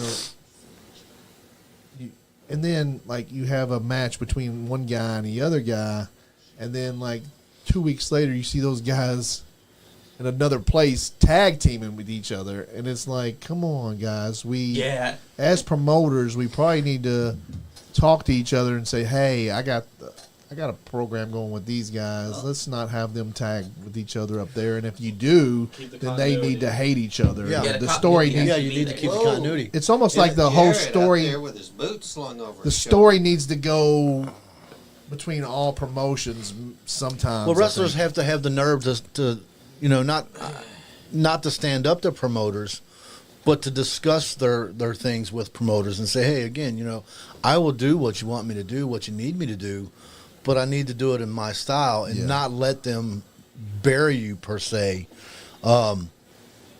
Give them what they want, but again, it has to be in your style. You have to stay true to your character, because if you're out here and with social media has been a great thing and it's been a bad thing all at the same time. But if I'm in Hazard and I'm doing television as we used to do years ago, and I'm against somebody, then I go to another event that's going to be on social media, I'm not going to tag with you. Yeah. I'm just not going to tag with you. Can't. If I have to, then they're going to know that you and I don't we don't gel, we don't jive. And so when we're out there, if the promoter needs me to tag with somebody that I've got a feud going on, when we're in that tag match, I may go ahead and tag with them because that's what the promoter asked. Yeah. But I'm going to let it be known, I don't like you. Yeah. If Andy and if Andy and I've got a feud going on somewhere and then the that's the way promoter it should says be. we got to tag, I'm going to let it know right in front of the people, to the public, to Andy. Yeah. I may have to be here to tag with you, but don't get it mixed up. I still cannot stand your guts. Yeah, and I might have my hand out there to tag, but that don't mean I'm not going to move it out of the way when you come to tag me, or Exactly. Or if you disrespect me at gonna- ringside, even though we're on the same team, don't think that I'm not going to punch you in the mouth too. Exactly. That's the way it should be. That Because And that's I the way hate we seeing- always were. I hate seeing two guys that are feuding team up with each other, and they're acting all friendly. I'm thinking, you motherfuckers just had the most heated rivalry of your life, and you're over here acting like your best friends now? That ain't gonna fly. That's how you ruin a good story. Look, like I said a while ago, Earl Kelly and I, we generated a lot of money for Toys for Tots. Toys for Tots is a Marine Corps baby, and I'm being a Marine is very near and dear to my heart. A friend of ours, Ken White, who's the sheriff in Estill County, he was a representative of that. And so Earl Kelly and I always came together to make this money for these children and these toys for these children. Yeah. But we always let it be known. I really didn't like Earl. Earl didn't really like me. But as we coined a phrase, we had a common ground at a certain time of the year. Exactly. Yeah, mutual respect. And we both wanted to make as many toys and as much money as we can make for these children. So even though I hate you, I don't have to love you to come together for a common goal. That's why. That's when you can set your ego aside and be like, "Hey, yeah, let's do this." Look, there was For another somebody else. It ain't just about us. There was another wrestler, and I won't mention any names, but everybody knows Scott Diamond. They know about Jake, and I don't play around. If I have to have Jake, I will use Jake. And this one wrestler and myself, we had a big difference. But after we had our difference, because of the business, look, I said, yeah, you know what? The promoter wanted me to work with him. I said, I don't like him. He don't like me. I had to take Jake, and we had a almost meeting with the Lord. But for business, I'll do whatever is best for business. And although he didn't like me and I didn't like him, we put our personals aside, and that's what professionalism is all about. We put our personals aside, and he and I together went out and beat Larry D for the UWF championship. Exactly. Key word. Professional. That's what professional wrestling is. To be professional. You have to be professional. I don't have to like you, but I can be professional. And if we have a common goal, then, I'll do that. And everybody knows that if you carry a championship, you make more money. And I've always been about wrestling as much as I love it. It's a business. Exactly. So I'm out there to make money. Get your name out there, make your money. Seems like you've had a lot of fun in your day. You ever had to pull? Look, we Jake could out sit in the here ring? 2 or 3 shows, 5 hours apiece, and I still wouldn't have all the stories out. I've had a lot of great stories, a lot of great times. You know, I've been stabbed in the ring and stuff like that, so I've had some rough times. You ever had to pull Jake out in the ring? Leon, if I could answer your question without answering your question, Scott Diamond's been known to get fired up. Yes. Somebody say something about getting fired up. Also, riots have been incited. Twice. As a good heel, that boosts your ego a lot, don't it? You go home like, fuck yeah, we had them in the palm of our hands. In the tonight. palm of our hand. We got 9 guys out front with a buck knife. Yeah. You know, that happened one time all down in the sticks in Harlan. In Harlan. We was down at the armory. And so this guy and this girl, they come over the barricade on me, which I don't give a shit. Yeah, right. You know, bring it. And so... They still ain't got the memo about kayfabe down there. You know That makes the Look, show a little bit better. They're Yes, hook, it line, and does. sinker. Let me tell you, they will fight in a heartbeat. And, you know, I've created 7 riots in my day. All of them, the first punch was thrown by a woman. Oh, Every yeah. one of them. Women start most fights. And, yes, they do. And so at the end of the evening, the security came to me and said, look, you know, that guy and that girl, well, now it's a guy, a girl, and they got 8 buddies out there with them. And he said they got a Bowie knife about this long. I pulled my jacket back, and there's that big 44 Magnum on my hip. You know, Jake was on my hip. And I said, look, you go out there and tell them don't bring a knife to a gunfight. Let me tell you, I had no trouble that night. No trouble whatsoever. They thought they were going to jump me in the parking lot. They did not jump me, let me tell you. Stupid some bitches waiting at the front door. Yeah. Just And drive past them, honk, honk. Yeah. Down there, we used to work in an armory, and so they've got a cage in the back that they kept their Hummers and things like that in. And so I always parked my Lincoln in that cage so nobody could get to my car because they was always trying to bust out my windows and stuff. And so when he came and told me they was waiting at the front door, I showed him that pistol and said, all they got to do is step up, and I'll have them leaking all over the parking lot. And so when we left, I just tooted the horn on the Lincoln, you know, and just waved at them. It's like... I feel like that's also something that's missing from wrestling. Is back in the day, there would always be an old woman sitting ringside. You don't see that anymore. That was one of the fundamental parts of wrestling. Yes, it an was. old They are the grandma batteries. Yeah. They really are. You hit on a Dude. good thing right there because the older women, and that's the way that we used to tell how good our stories were. Shit By how stories. many people, how many women were in the audience. Yeah. You know, if you look, and I'm not taking anything away from AEW, you know, they're on a higher level than I am.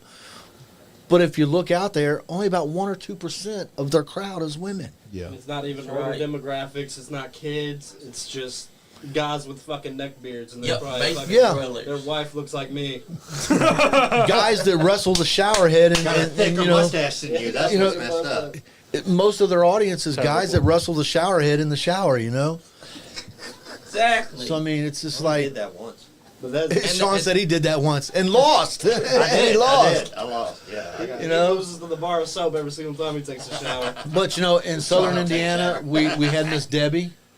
APW, we had Miss Delphia. Yep. I mean, Sean might remember her. You guys are a little Delphia. young to them, but I mean, you had that one woman that would stir the shit. Leon, And there's Miss I had an Nancy old goes lady around. who was Miss legitimately Nancy? probably 80, 90 years old in southern Indiana who I genuinely thought was going to try and kill me.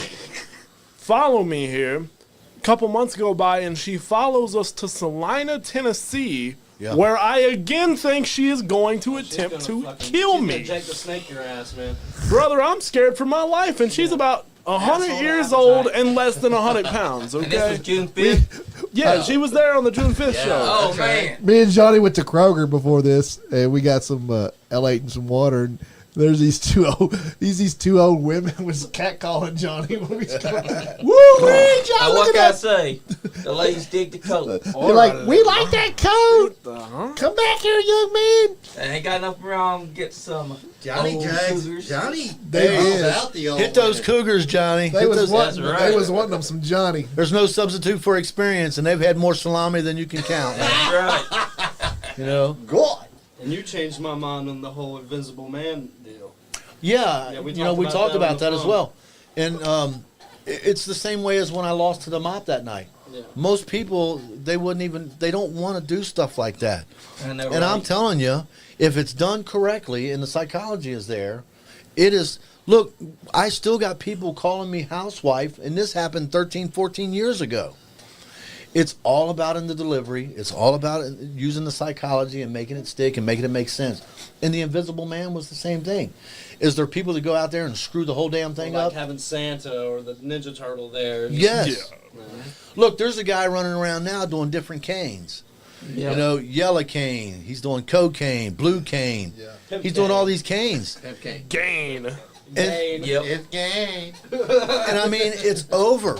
It's over. That was true. Because the people can get with it. Right. And that's the main thing. You know, you got to let the people get with it. If the people get with it, I don't care if it's losing to a mop, wrestling the Invisible Man, whatever it is. If the people can get with it, that's what you want. If it's done right, it can get over like a rover. Yes, you can. You know, and again, it's knowing how to tell the story and bringing the psychology to where the people can grasp it. And if the people can grasp it, and I'm telling you, Tommy Chong made hundreds, thousands of dollars wrestling the Invisible Man Right. Exactly. because of the delivery, you know. And Or Andy Kaufman wrestling women. Yes, I was about to say that. Look, you and me was on the Andy same Kaufman wavelength. wrestling women, yes, That was WWF before. That was 3 years before Vince went global. That was yes. And I'm telling you, they went on David Letterman, and you couldn't tell me that it wasn't real. Oh yeah, Exactly. it looks so real. It looks so Because real. They're still playing clips of that, and it's 30 years ago. It's the way they A little did more it than too. 30 now, Cowboy. Is it 40 years ago? It's I mean, gotta they had be a 40. guy- Yeah. Because think about it. Andy Kaufman, he gets start wrestling women. When they're on the show, they're asking him, "What was it like going up against Jerry Lawler, who's not a woman?" He's like, "What? What do you mean? He's not a woman. This is unfair. This is unjust. I was wrestling perfectly within my weight limit against them, and this man is not even their size." And they said he wore the neck brace for months after. months, and he was Oh, he was he showing was character. probably the first intergender champion. Yep. Yeah. You know, and that's not There's talked no about a lot. probably. But they're still showing clips of him and Lawler on Letterman. And he wore that People neck still bracelet think there too. it's It was made up, ingenious. and Lawler's even come out and said, "Hey, They had a guy in here a couple months ago. He does food reviews in Louisville, around Lexington and stuff. And he was asking them. He's like, "Was that real? Was that because he thought it was real?" Yeah. 40 And years that's the after perfect. fact. That was great delivery. It was great psychology. It was great. I mean, here it is again, 30, 40 years ago, and we're still talking about it, and they're still Exactly. showing clips of it. Yeah. You And know, that's when they sad. talk about things that happen on late night TV, it's always on there. Yeah. Always. Exactly. You know, if they show 10 clips of stuff that happened on late night TV, Andy Kaufman, Jerry Lawler throwing the coffee Number is one. always on there. Memphis wrestling It's made always- the national news. It was everywhere. It was Exactly. everywhere. And that slap that Jerry Lawler gave to him was chef's Oh, Lord. kiss. And they improvised all that too. Good thing he didn't have dentures because they had been in another county. Yep. Because Jerry Lawler got up, Lawler thought, oh And God, I'm going to slapped jail." his ass out of that chair. Yeah. Yeah, and David Letterman shit himself, you know. Yeah, he's like, David "Oh." Letterman went 'Cause every completely time silent. I can Lawler- see Lawler him. slapped the table. David Letterman said, "I see the lawsuits coming." Yeah, he didn't know. When they came back from break, you see Ed Coffey's pacing back and forth. He's Then he wanting starts to say something. Then he finally comes back over. He starts Oh, cussing, they was banging on bleeping every other word, you From know. what I heard, the story went that Letterman wanted them to come on there, and they wanted to be kumbaya, and they were gonna get on there and hug and sing. And Lawler and Kaufman was like, "Fuck that. We're doing it our way. We're gonna build some That's fucking True build some professional. money." The old true way, baby. professional. Well, that's know- that's hands down to both of them. Clap to both of those guys for knowing hey, we got this opportunity This platform. to put over wrestling. Let's do this. And they did. They took that They opportunity. made a lifetime moment. Yeah, That's right. Yeah, you gotta. That's very clutch. Like when you're Which really, you know, like, Jerry Lawler's been involved with a lot of lifetime moments. Look at the concession stand Yeah. match. Oh yeah, the It was unheard of. Yeah. It was unheard of. He invented hardcore Exactly. wrestling. Yeah. They could have easily dropped the ball on that. Well, Easily. You know, Andy Kaufman- Kaufman, he loved professional wrestling because his comedy style was just like it. He liked keeping kayfabe. He was a talented young man, without a And doubt. what's crazy is Andy Kaufman never cashed the checks he got from Memphis. and About 8 months or so after he died. Because he was a mark. Right. He loved wrestling so much. Kaufman's That's right. girlfriend found the checks. on tap. Stack of checks, maybe about an inch thick, maybe or so. And you get one of those to put up on the wall. Yeah. Yeah, Right. frame it. If only, dude. Maybe we can find a picture of one And of them. they called. Yeah, he that'd be never a cashed grail, for dude. one. Well, a relic. There's were pretty significant money back in Oh yeah, back in those days. They You said, know? they said that Kaufman went to Vince Sr. and wanted to do it with the WWF because he's a big New York guy. He's from New York. Right. Yep. And Vince Sr. said, "Oh, that's too hokey. We don't want to get involved with that." Lost And cause it right was there. like 3 or 4 years Lost a before lot of Vince money. went global, and they said that Jim Cornette said on the podcast, he said that Vince McMahon, the Jr., he said that he was butthurt about that, probably still to this day, that he didn't get that opportunity. Vince to do Jr. that. would have done that. Oh, for Yeah. sure. He But sure you know- would have. He broke a lot of cardinal rules that his dad swore by. Oh, Yeah. You know, his dad was on the board for the NWA for many years.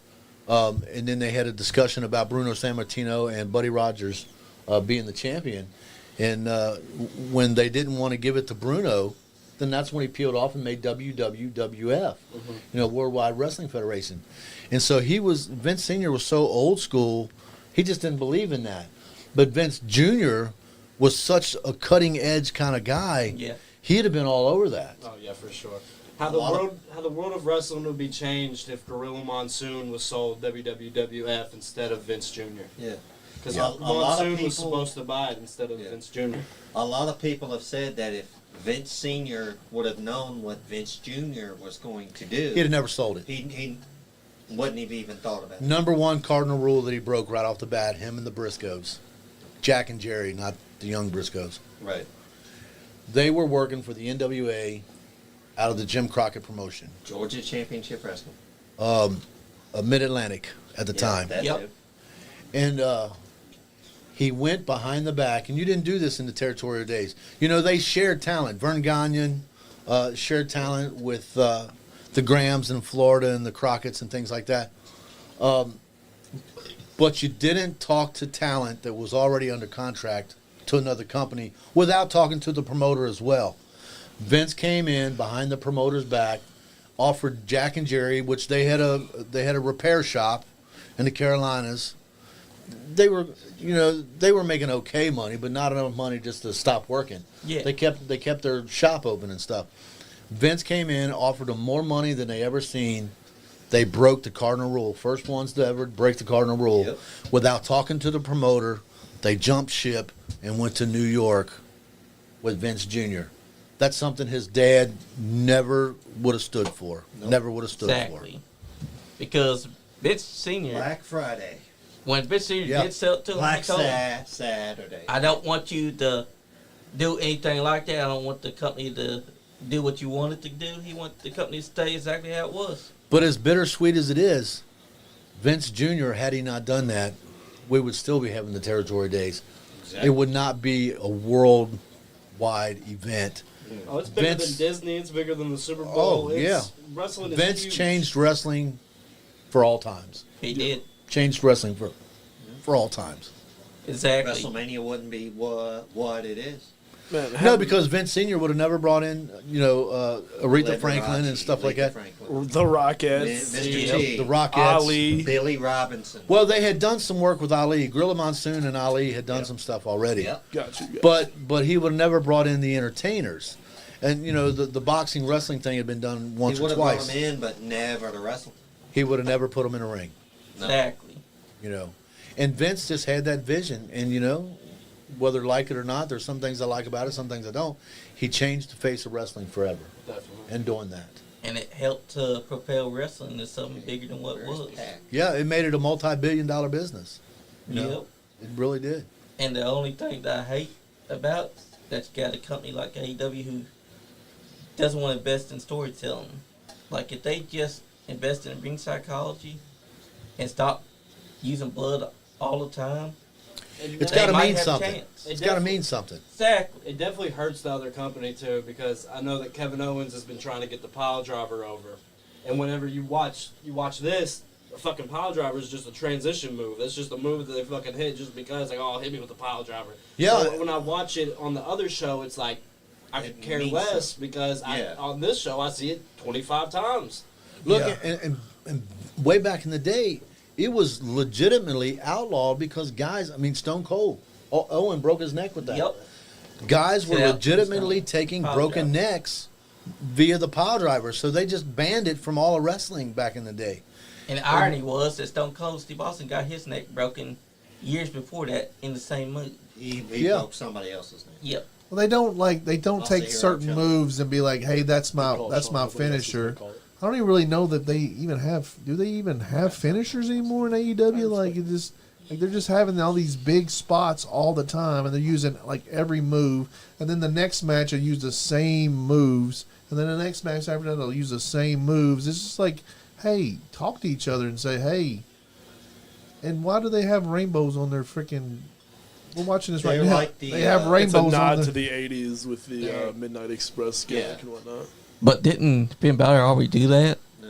That's kind of a separate thing. That was for the That's LGBT gimmick. That's Ah. yeah. I think their outfits look like There's crap. people still. Yeah, well, they were. I could give a fuck less about. I'm Ready, not calling FTR. Adam Cole an Edge, like fuck him.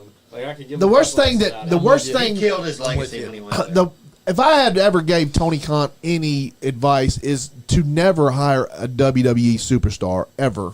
Yeah. Like they don't need them. They got plenty of stars. Don't hire the guy from WWE. keep Don't letting hire Edge. I mean, CM still Punk was fuck 'em great to anyways. hire because he was off forever. But But then you got the elite that didn't But like but you look at the original TNA cast. You know, Wildcat Chris Harris, good friend of mine. yeah, Samoa Joe. Samoa Joe, AJ Styles, Jay Lethal, James Christopher Storm, Daniels. Bobby Roode. They were people that most big companies did not want to talk to. yeah, And they put TNA on the map. they did. sure did. It And was that's such- why the AEW can do the same thing with their own guys, but then they bring in these WWE guys and put them right in the main events, and it's like, But TNA kind of knew how to do both at the same time. Like you would have, like Heavy said, James Storm and Bobby Roode, but then you'd have them up against the Dudleys. Like they knew how to kind of intermingle with the legends Yeah. and the newer For wrestlers. for a moment until they brought in Hogan and yeah. Hogan started bringing Yeah. in The all his main buddies. event Yeah. mafia. Fucking Mick Yeah, Foley Bubba the showed Love up, I was- Sponge and all this shit. Because they shit on the little guy. Yeah. When Eric Bischoff came down there, Hogan brought Eric Bischoff down there. Worst thing Ric Flair ever did was introduce Hulk Hogan to Eric Bischoff. Worst Yep. thing that he ever did. Yeah. Because Eric and bringing Hogan in, they killed WCW. They went down there and they killed TNA. Yep. Look, you can't shit on these young guys, especially there at TNA. Like I said, the TNA originals, because here's guys that were kind of AAA, if you were, yeah, that was bringing TNA, making them a force to be reckoned with. They're the reason why AJ Styles left TNA because he's growing They couldn't disillusioned afford with nothing. everything. They couldn't afford to keep a anybody. legend. AJ Styles is one of the guys that changed. Like when he changed wrestling the way he wrestled. He changed wrestling. Certainly. That Pele is amazing. Yeah, Oh, it is. God, yeah. he's an innovator in wrestling. Like a lot of the wrestlers now wrestle like AJ Styles did. As Yeah. a kid, TNA was so much better than WWE was. Yeah, at the beginning. I It mean, was. America's Most Wanted, James Storm and Wildcat Chris Harris, 8-time NWA Tag Team Champions. Yeah, Something yeah. like that. You know? Right. And here are these two guys, man. They So many first in TNA. They were the Yeah. first cage match. First black Yeah. NWA World Heavyweight Champion. Ron and Truth, and this Ronnie again, Truth Killings. this was a group of young men the WWE and them didn't even look at a second time. Not until they had to look at them because TNA creeped up on them and they became a force to be reckoned with. So you got Exactly. like out of all these guys right here, you got two guys, WWE guys, right in the ring now wrestling, and then you got two guys wrestling WWE guys standing over there on the apron. And then Right. you got a WWE guy on the outside in John Moxley. John again, Moxley if- was if a you can- WWE guy. If you can integrate them together, great. But for these guys to come in and shit on the younger guys, I mean that's not good. Exactly, because it's like Hogan and Eric Bischoff when they took over in 2010. They said, "Hey, get rid of the 6-side ring. We're gonna make it 4-side ring, and then we're gonna make it go up against Monday Night Raw. Yeah, a second Monday yeah, Night that's Raw." what killed And that. Bischoff was trying to didn't fire, have a they was trying to fire the young guys. Yeah. And it's like, why would you want to fire these guys Bringing in when a bunch of Hogan's friends. Yep. Look, The the fucking Yeah. Nasty Boys, Yeah, the Nasty Boys great in 2010. team, but by Were that they? point, yeah, Brian They and were Jerry, both- I mean, Brian and Jerry were on canes yeah, they were half when they were crippled not at that. in the ring. You The know, greatest thing that came of that era of TNA is when Mick Foley punched out Bubba the Love Sponge. That was the greatest I moment. love No. that clip. Bubba the Not- Love Sponge yeah, should have Bubba never on been anywhere TV. close to a ring. Awesome Kong behind the scenes. She Oh. knocked his ass out. Oh, that's hilarious. I didn't know that. He should have even never more been better. anywhere around a wrestling ring. He was a No. radio No. personality. And he was there because he was Hogan's best buddy. Yep. Man. Kind of like Which a we Bruce found out BK. he was They was kind of fucking in it hoes for the together. money, not just for They No, were be his friend. no, They were running were getting trains on off hoes. each other. They was What's doing up, the, John Gilbert? they was doing the What's up, monkey Big knuckle, John? wasn't they? Big John Gilbert. But yeah, if you think about it, Hogan always brought the Bruce Beefcake with him as well. But That's they- the only him time. and Beefcake aren't friends. The anymore. disciple. Let's call him the disciple. Gilbert said Johnny Lee Disciple. Let's call him the barber. Brutus the barber. Yeah, he or the changed Bully his- Man because he is Hulk Hogan's Bully We Man. still need to get Marty weak Jannetty hair. on here. Huh? We need to get Marty Jannetty in here. Oh, I'd love Yes, that. we yeah. do we need too. to get Marty Man, we need to Jannetty get in him on here just Hey. so we can hear the stories. If you think you've got a great love life, just if you haven't struggle trying to find loving, I'll get this words out sooner or later. Take Just your time. remember, somebody married Marty Jannetty.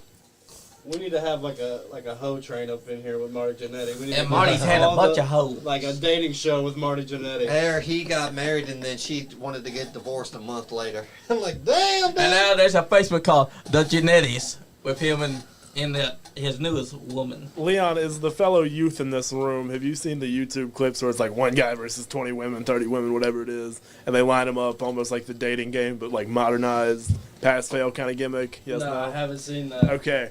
It's super I straightforward. thought you were talking about like the outlaw UFC fights where it's like two Good women guy. against one guy. We'll talk about that later, actually. Somebody cue that up. But That sounds man. like one of my weekends. I would love to see Marty Jannetty versus a lineup of 30 women, and not in a courtroom like they used to do it. Maybe a studio would work fine, but Yeah, we need Yeah. we need Marty Jannetty up in here. We definitely do because I want to hear some of the crazy ass stories that he's got. I'll tell you, some of the road stories are the best part about wrestling. Really is. I mean, we have a great time. In the definitely ring. not the food. It's not the food. We have a great time at the arenas without a doubt. But there's something to be said for the road stories because they're unbelievable sometimes. And there's nothing like them. And they're lifelong memories, just like getting to work great people in the ring. Kind of like with me and Mark Clay. Like that's a road story that I remember. Because me, Mark Clay, and Apartment Camp driving all the way to TCW. Me and Mark Clay's just talking to ourselves. Next thing you know, freaking Cam pipes up. I'll base turkey. And we're like, you're based what? He You said, all should have "I'll pulled base over it." turkey. You should have pulled over to the gas station, told him to go in and use the bathroom, and drove off. Yes. Because it was a crazy That would have story. probably been the best decision for Kentucky wrestling. Yeah. Yeah. So you said- Go ahead, brother. Well, you've said you've had crazy experiences on the road. I'm going to hit you with something different. You've been inside these old buildings. You've been on the road, probably going to sleep at a wheel. I'm real big into Oh, yeah. ghost stories. You got any road ghost stories or inside of any of these Ooh, that's a old good one. building ghost stories? Like where you looked over your shoulder, you got a guy standing beside you, you look over, he's not there anymore. Something like that. I've got a big time, and I'm telling you, I can't explain this. I believe this with all my being. Lawrenceburg, Kentucky, did a lot of shows over there. There was a guy filming a TV program, so we went over and did a pilot in the old Lawrenceburg Hotel. It's supposed to be haunted. Yep. It's supposed to be one of the most haunted places in Lawrenceburg. I went over there, and we were doing reenactments. I did a reenactment of, and it's like when we went up in there, it's as if we would just get up and leave this table right now and leave everything where it is. That's exactly how it was. I mean, this guy hung himself. This is the part that I reenacted. This guy hung himself in the closet. The aperture was still there when he put the rope through and hung himself. The rope wasn't there. When they cut him down, they cut the rope down and took him down or whatever. He was sitting on the end of the bed. It was a single bed. He was sitting on the end of the bed. There was a crumpled up cigarette pack where he sat there and smoked a pack of cigarettes. And there was a fifth or a liter, whatever it was, whiskey bottle that was empty that was kind of laid over next to this pack of cigarettes on the floor next to this bed. It was all still right there as if he just left 10 minutes earlier. I got into the closet. You know, they put another rope around the aperture, and I put the rope around my neck, and we filmed this and all this kind of stuff. And I'm telling you, when I walked out of that room, we had to go over. When you go up the stairs, there's a hallway to the left and a hallway to the right. The man that had hung himself was in the hallway to the left, whereas I did my reenactment. After we done that, there was a young lady who had slit her wrist, took some drugs, slit her wrist, and bled out right there. And that was in the hallway to the right. So after we filmed my scene, we went over into this hallway to where this girl had done that. And they were still where she was writing Bible verses and things on notebook paper. There was 3 notebook pieces of paper where she had written all these Bible verses. These 3 papers were taped to the wall. Excuse me, at where her headboard was. It was taped to the wall. The bed was still, it was just as red as that strap right there where she had bled out. They came, took her, left the mattress, all the blood, the sheets of paper where she'd been writing Bible verses. They left all that. Yep. When we went over to do that, we taped the scene, and when we turned around to leave, because I was in the hallway while they taped her piece, the girl came out of the hallway, and we started walking down the hallway, and I'm telling you, sir, as I can see Andy and Johnny and Sean and yourself right now in Austin, I seen this woman looking at us out of that room. I'll show you another one. The same night, I went home, and we had this big picture window at our house. It was probably 8 foot by 8 foot, something like that. Big old picture glass window. This glass, just one big piece of glass, not 2 or 3 windows. One window was about 8 foot by 8 foot. This is the gospel. The next morning, after I had we shot for about 2 days. The first day, I seen the woman. I went home that night, got up the next morning, and there was 200 or 300 flies at the base of this picture window in my front room. And I'm not talking house flies. These flies, if you guys ever seen horse flies, they're huge. Yeah. And I'm telling you, there was 200 or 300 of these flies at the base of the ledge of this window. And I thought, where the hell did those come from? So, you know, my wife gets the vacuum cleaner. She sucks them all up and stuff. We went and taped the second day. As we were leaving, we come down the stairwell because the 2 hallways came into like a little room where they had this lady would, I guess, was take the payment and things like that. Yeah. And so they would come into like a Y, and then you would come down the stairwell. Everybody had to come down the same stairwell. We came down this stairwell, and we get to the street, and we're standing there talking about the second day's filming and how we'd wrapped up, because we did it all in about 2 days. And somebody said something about, is everybody here? And, you know, of course, we look around. It's like, oh, yeah, we're all here. And he said, well, who's out in the window? Oh, wow. I swear to goodness, as sure as I'm sitting here and I'm seeing you guys, we seen a woman looking out this window at us. And we just all thought, you know, damn, we didn't have nothing to drink. Maybe it's our eyes playing tricks on us or whatever. But, I mean, I wasn't the only one that seen it. Talk to Jeff Waldridge. He was there. We all seen this woman in the window. I went home that night. We went to bed. And remember, that morning when we got up before I went to film, With the flies. my wife vacuumed up all these flies.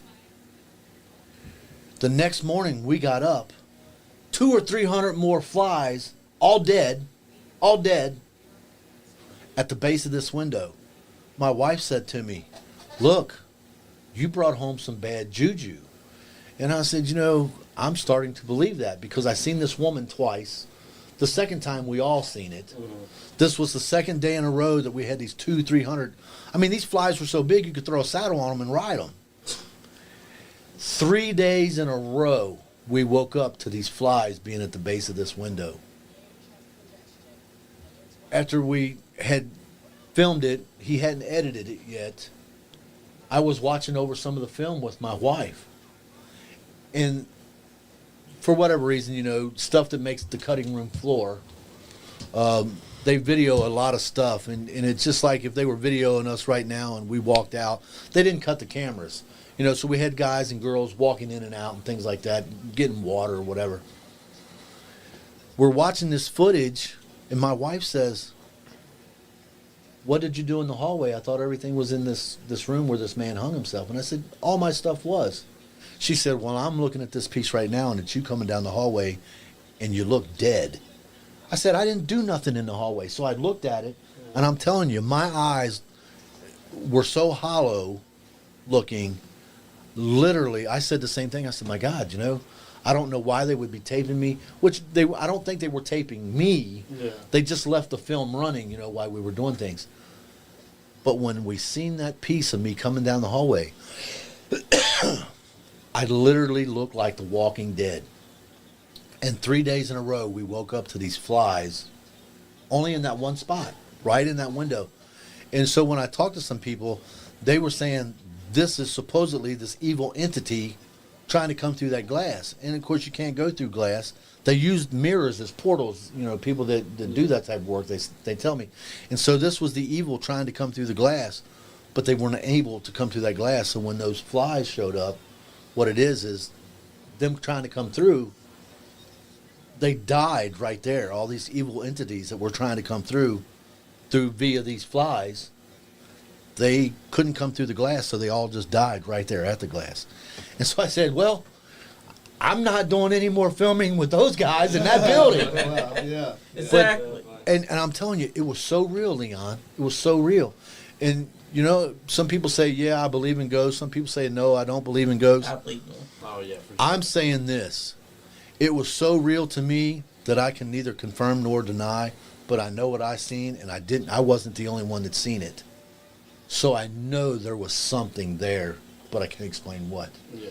That's the best ghost story that I ever come Well, across. that itched the scratch. Thank you. I appreciate that. Bobby Blaze Look, said, man, "What's up, talking about fellas?" chills, man. Yeah, I had it a couple because I months can ago. still see this lady in the window, you know, and I'm like, whew. I'm I starting know. to- I feel like that too because that's real shit.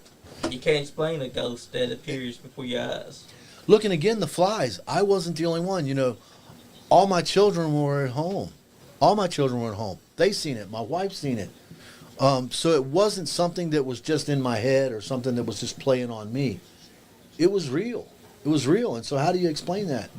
I can't. You can't because things like that, the paranormal is out of your hands. Like It's- you can't explain it. It's amazing. You say Bobby Blades out there? Yep, he said, "What's up, fellas?" Hey, Bobby. We have been on here 2 hours already, guys. At this point, we probably need to end the show. I want everybody to say their goodbyes and share anything that they need to share. Sean, go first. It's always me. Like to think. Set the pace, Sean. All right, guys. All right. Scott, Austin, gentlemen, always a pleasure. Y'all get to see me. Oh, wait, it's the other way around. It's always my pleasure to see you. The pleasure is all yours. Yes.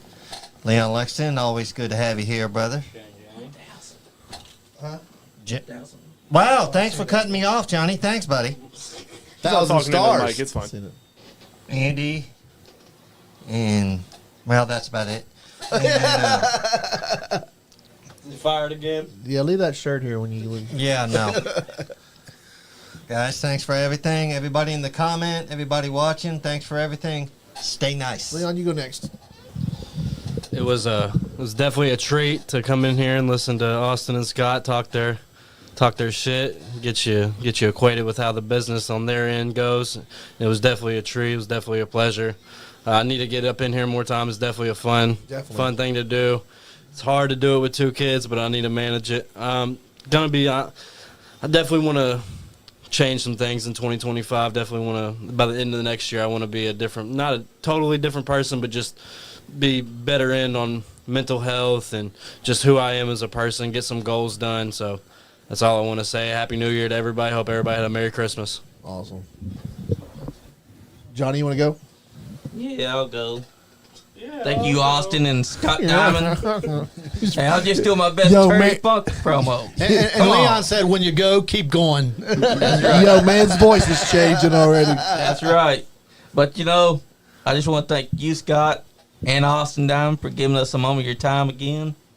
Nice stories that we've heard tonight, plus the ghost story, because I believe in ghosts. And also, to everyone that's been commenting and watching us tonight, thank y'all very much because we can't do this without you. And stay nice. Austin. Bobby, I won't ignore you like everybody else. Hey, how's it going? Good to hear from you. I look forward to seeing you again on Friday. Despite that, overlooking that, let's see here. Ladies and gentlemen, it's my time. I'm God's greatest gift to women, the guru of greatness, shaman of superiority. I got a few more, but most importantly, I'm the Doomsday Pro Wrestling Heavyweight Champion. I am the best-looking diamond in the family. Much love to everybody, except for Sean Johns. Pops, take it over. I want to thank you guys. Anytime that you give us a platform, I'm very appreciative. I want to thank all of you guys, Sean, Johnny, Andy, and Leon. It's great to finally get you into the studio with us. You and I talk now and again, and I'm glad we had the opportunity to sit down in the same room and talk. You always come up with some great questions. You got a great mind for this, and I really enjoy it. It's really refreshing, the inquisitive nature that you bring, because you always, man, you come with questions that, like, where did that come from? Because nobody thinks about a lot of the questions that you come up with. A lot of the questions that we get asked are repetitive. With you, it's never repetitive, man. So it was really great having you in the studio. I thank you three guys again for giving us the opportunity. For everyone that's been watching, everyone that has chimed in, thank you always for all these years of support. 2025 will be Scott Diamond's last year. I want to thank everybody that ever bought a ticket to see Scott Diamond. I want to thank everybody for always supporting me, whether I was a good guy, bad guy. I love the fact that you come and you was involved, you cheered me, you booed me, but whatever you did, I appreciate the support over all these years. It's becoming an end of an era, because this Friday night, January the 3rd, at the Coolidge Building in Nicholasville, Kentucky on Maple Street, we will have the 15th and last Scott Diamond birthday bash. Come on out, have a good time. The champagne's going to be flowing. It's going to be a great event. All matches are going to be main event matches. We have the NWA World Television Championship on the line. Excuse me. We have the Elite Wrestling Alliance Heritage Championship on the line. Austin Diamond is making his debut. He's tagging with Adrian Alexander, going up against one of the greatest tag teams in independent wrestling of all time, HNIC, Apollo Showtime Garvin, and JB Thunder. So everybody come out this Friday night, because, again, you will be part of history, because this Friday night is going to be history. So come on out to the Scott Diamond Birthday Bash in Nicholasville, Kentucky at the Coolidge Building this Friday night. Have a good time, and then you'll be able to tell your grandkids, you know what, I was there when the 4-time Hall of Famer, excuse me, Scott Diamond had his last birthday bash. So thank you for the support. Awesome. Come out Friday night and be a part of history. Scott, Austin, thank you guys for coming into the studio. Sean, Johnny, appreciate you guys for always standing by me with the show. Even when I can't be here, Johnny's always here to fill in for me, to host the show. Leon, thanks for coming. Love having you here. Like Scott said, you always bring something new to the podcast, and we'd love to have you here more. Guys out there, the fandom, thank you guys for supporting us for so long. We're going on 4 years with the podcast now. 26,000, over 26,000. We're really close to 27,000 followers on Facebook. We got a couple thousand on YouTube. Guys, thank you for your support. We appreciate you. Without you guys, we can't keep this thing going. We are monetized on Facebook, so go over.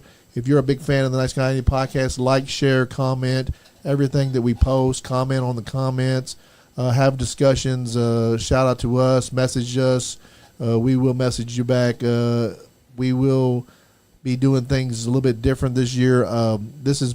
We did go live tonight on YouTube, but we probably won't be going live on YouTube anymore. We will be posting the show to YouTube maybe a day or two afterwards. You will only be able to find the live show on Facebook and Twitch, probably X too. YouTube is better algorithm if we post there. We do have all the shows if you want to go back and watch one of the shows with Scott Diamond, Austin Diamond, we do have all the shows on Spotify. Maybe not all the shows are there, but all the shows are definitely on YouTube. Push the live button to see any of our shows over there if you want to go back and watch anything. We do appreciate everybody. And like I said, I couldn't do this show without Johnny Lee. Sean has always been here to support us. Next coming up year, Leon's going to be here more. And Scott, you said your management career and your in-ring wrestling career is going to end in 2025, but you are still going to be invited to come to the podcast, and we really enjoy that you'll have a place here to still enjoy wrestling. Like we mentioned Bobby Blade. Bobby Blade was not into wrestling, and then we invited him to the podcast, and now he's back active in wrestling again. So it's all love. Donnie Green, Al Steele, all those Steele guys, the other Green guys, all the Greens, Bobby Green, Tommy Green, all those guys are coming in here talking. We'll definitely have a bunch of those guys back in here. We do plan on still talking wrestling and maybe more ghost stories because they seem to be very popular too. But love all you guys out there, everybody. We have some really devoted fans and people. I go on the Facebook professional thing and look. There's just people that just watch us constantly. We have fans all around the world, Pakistan, India. We got 300 loyal fans in New York City. I don't know how, but we do. Hell yeah. And Chicago, they love us up there. They love us everywhere. So, guys, let's keep building. And if you're not having fun, you're not getting none. Damn, Skippy. Yeet, yeet. Nice Guy Andy Podcast. But those were expensive shoes. You know, you guys I like great shoes. Yeah. You always come up with the Nice greatest Guy question. Andy Podcast. Question on psychology. Anyway, you guys go on your little rinky-dink bullshit podcast. Very good. Popping off at the mouth. I'm gonna be his daddy. Who trained you? what your mama said. This is the Zodiac. I'm telling you now, meditate, elevate, and dominate. It's so refreshing, man. when a guy You like guys go on your little rinky-dink bullshit podcast. You know that you don't hear, but they're very relevant because they help mold us as well, especially the psychology deal. You know what? Before I learned psychology, I would have been the same way. The Invisible Man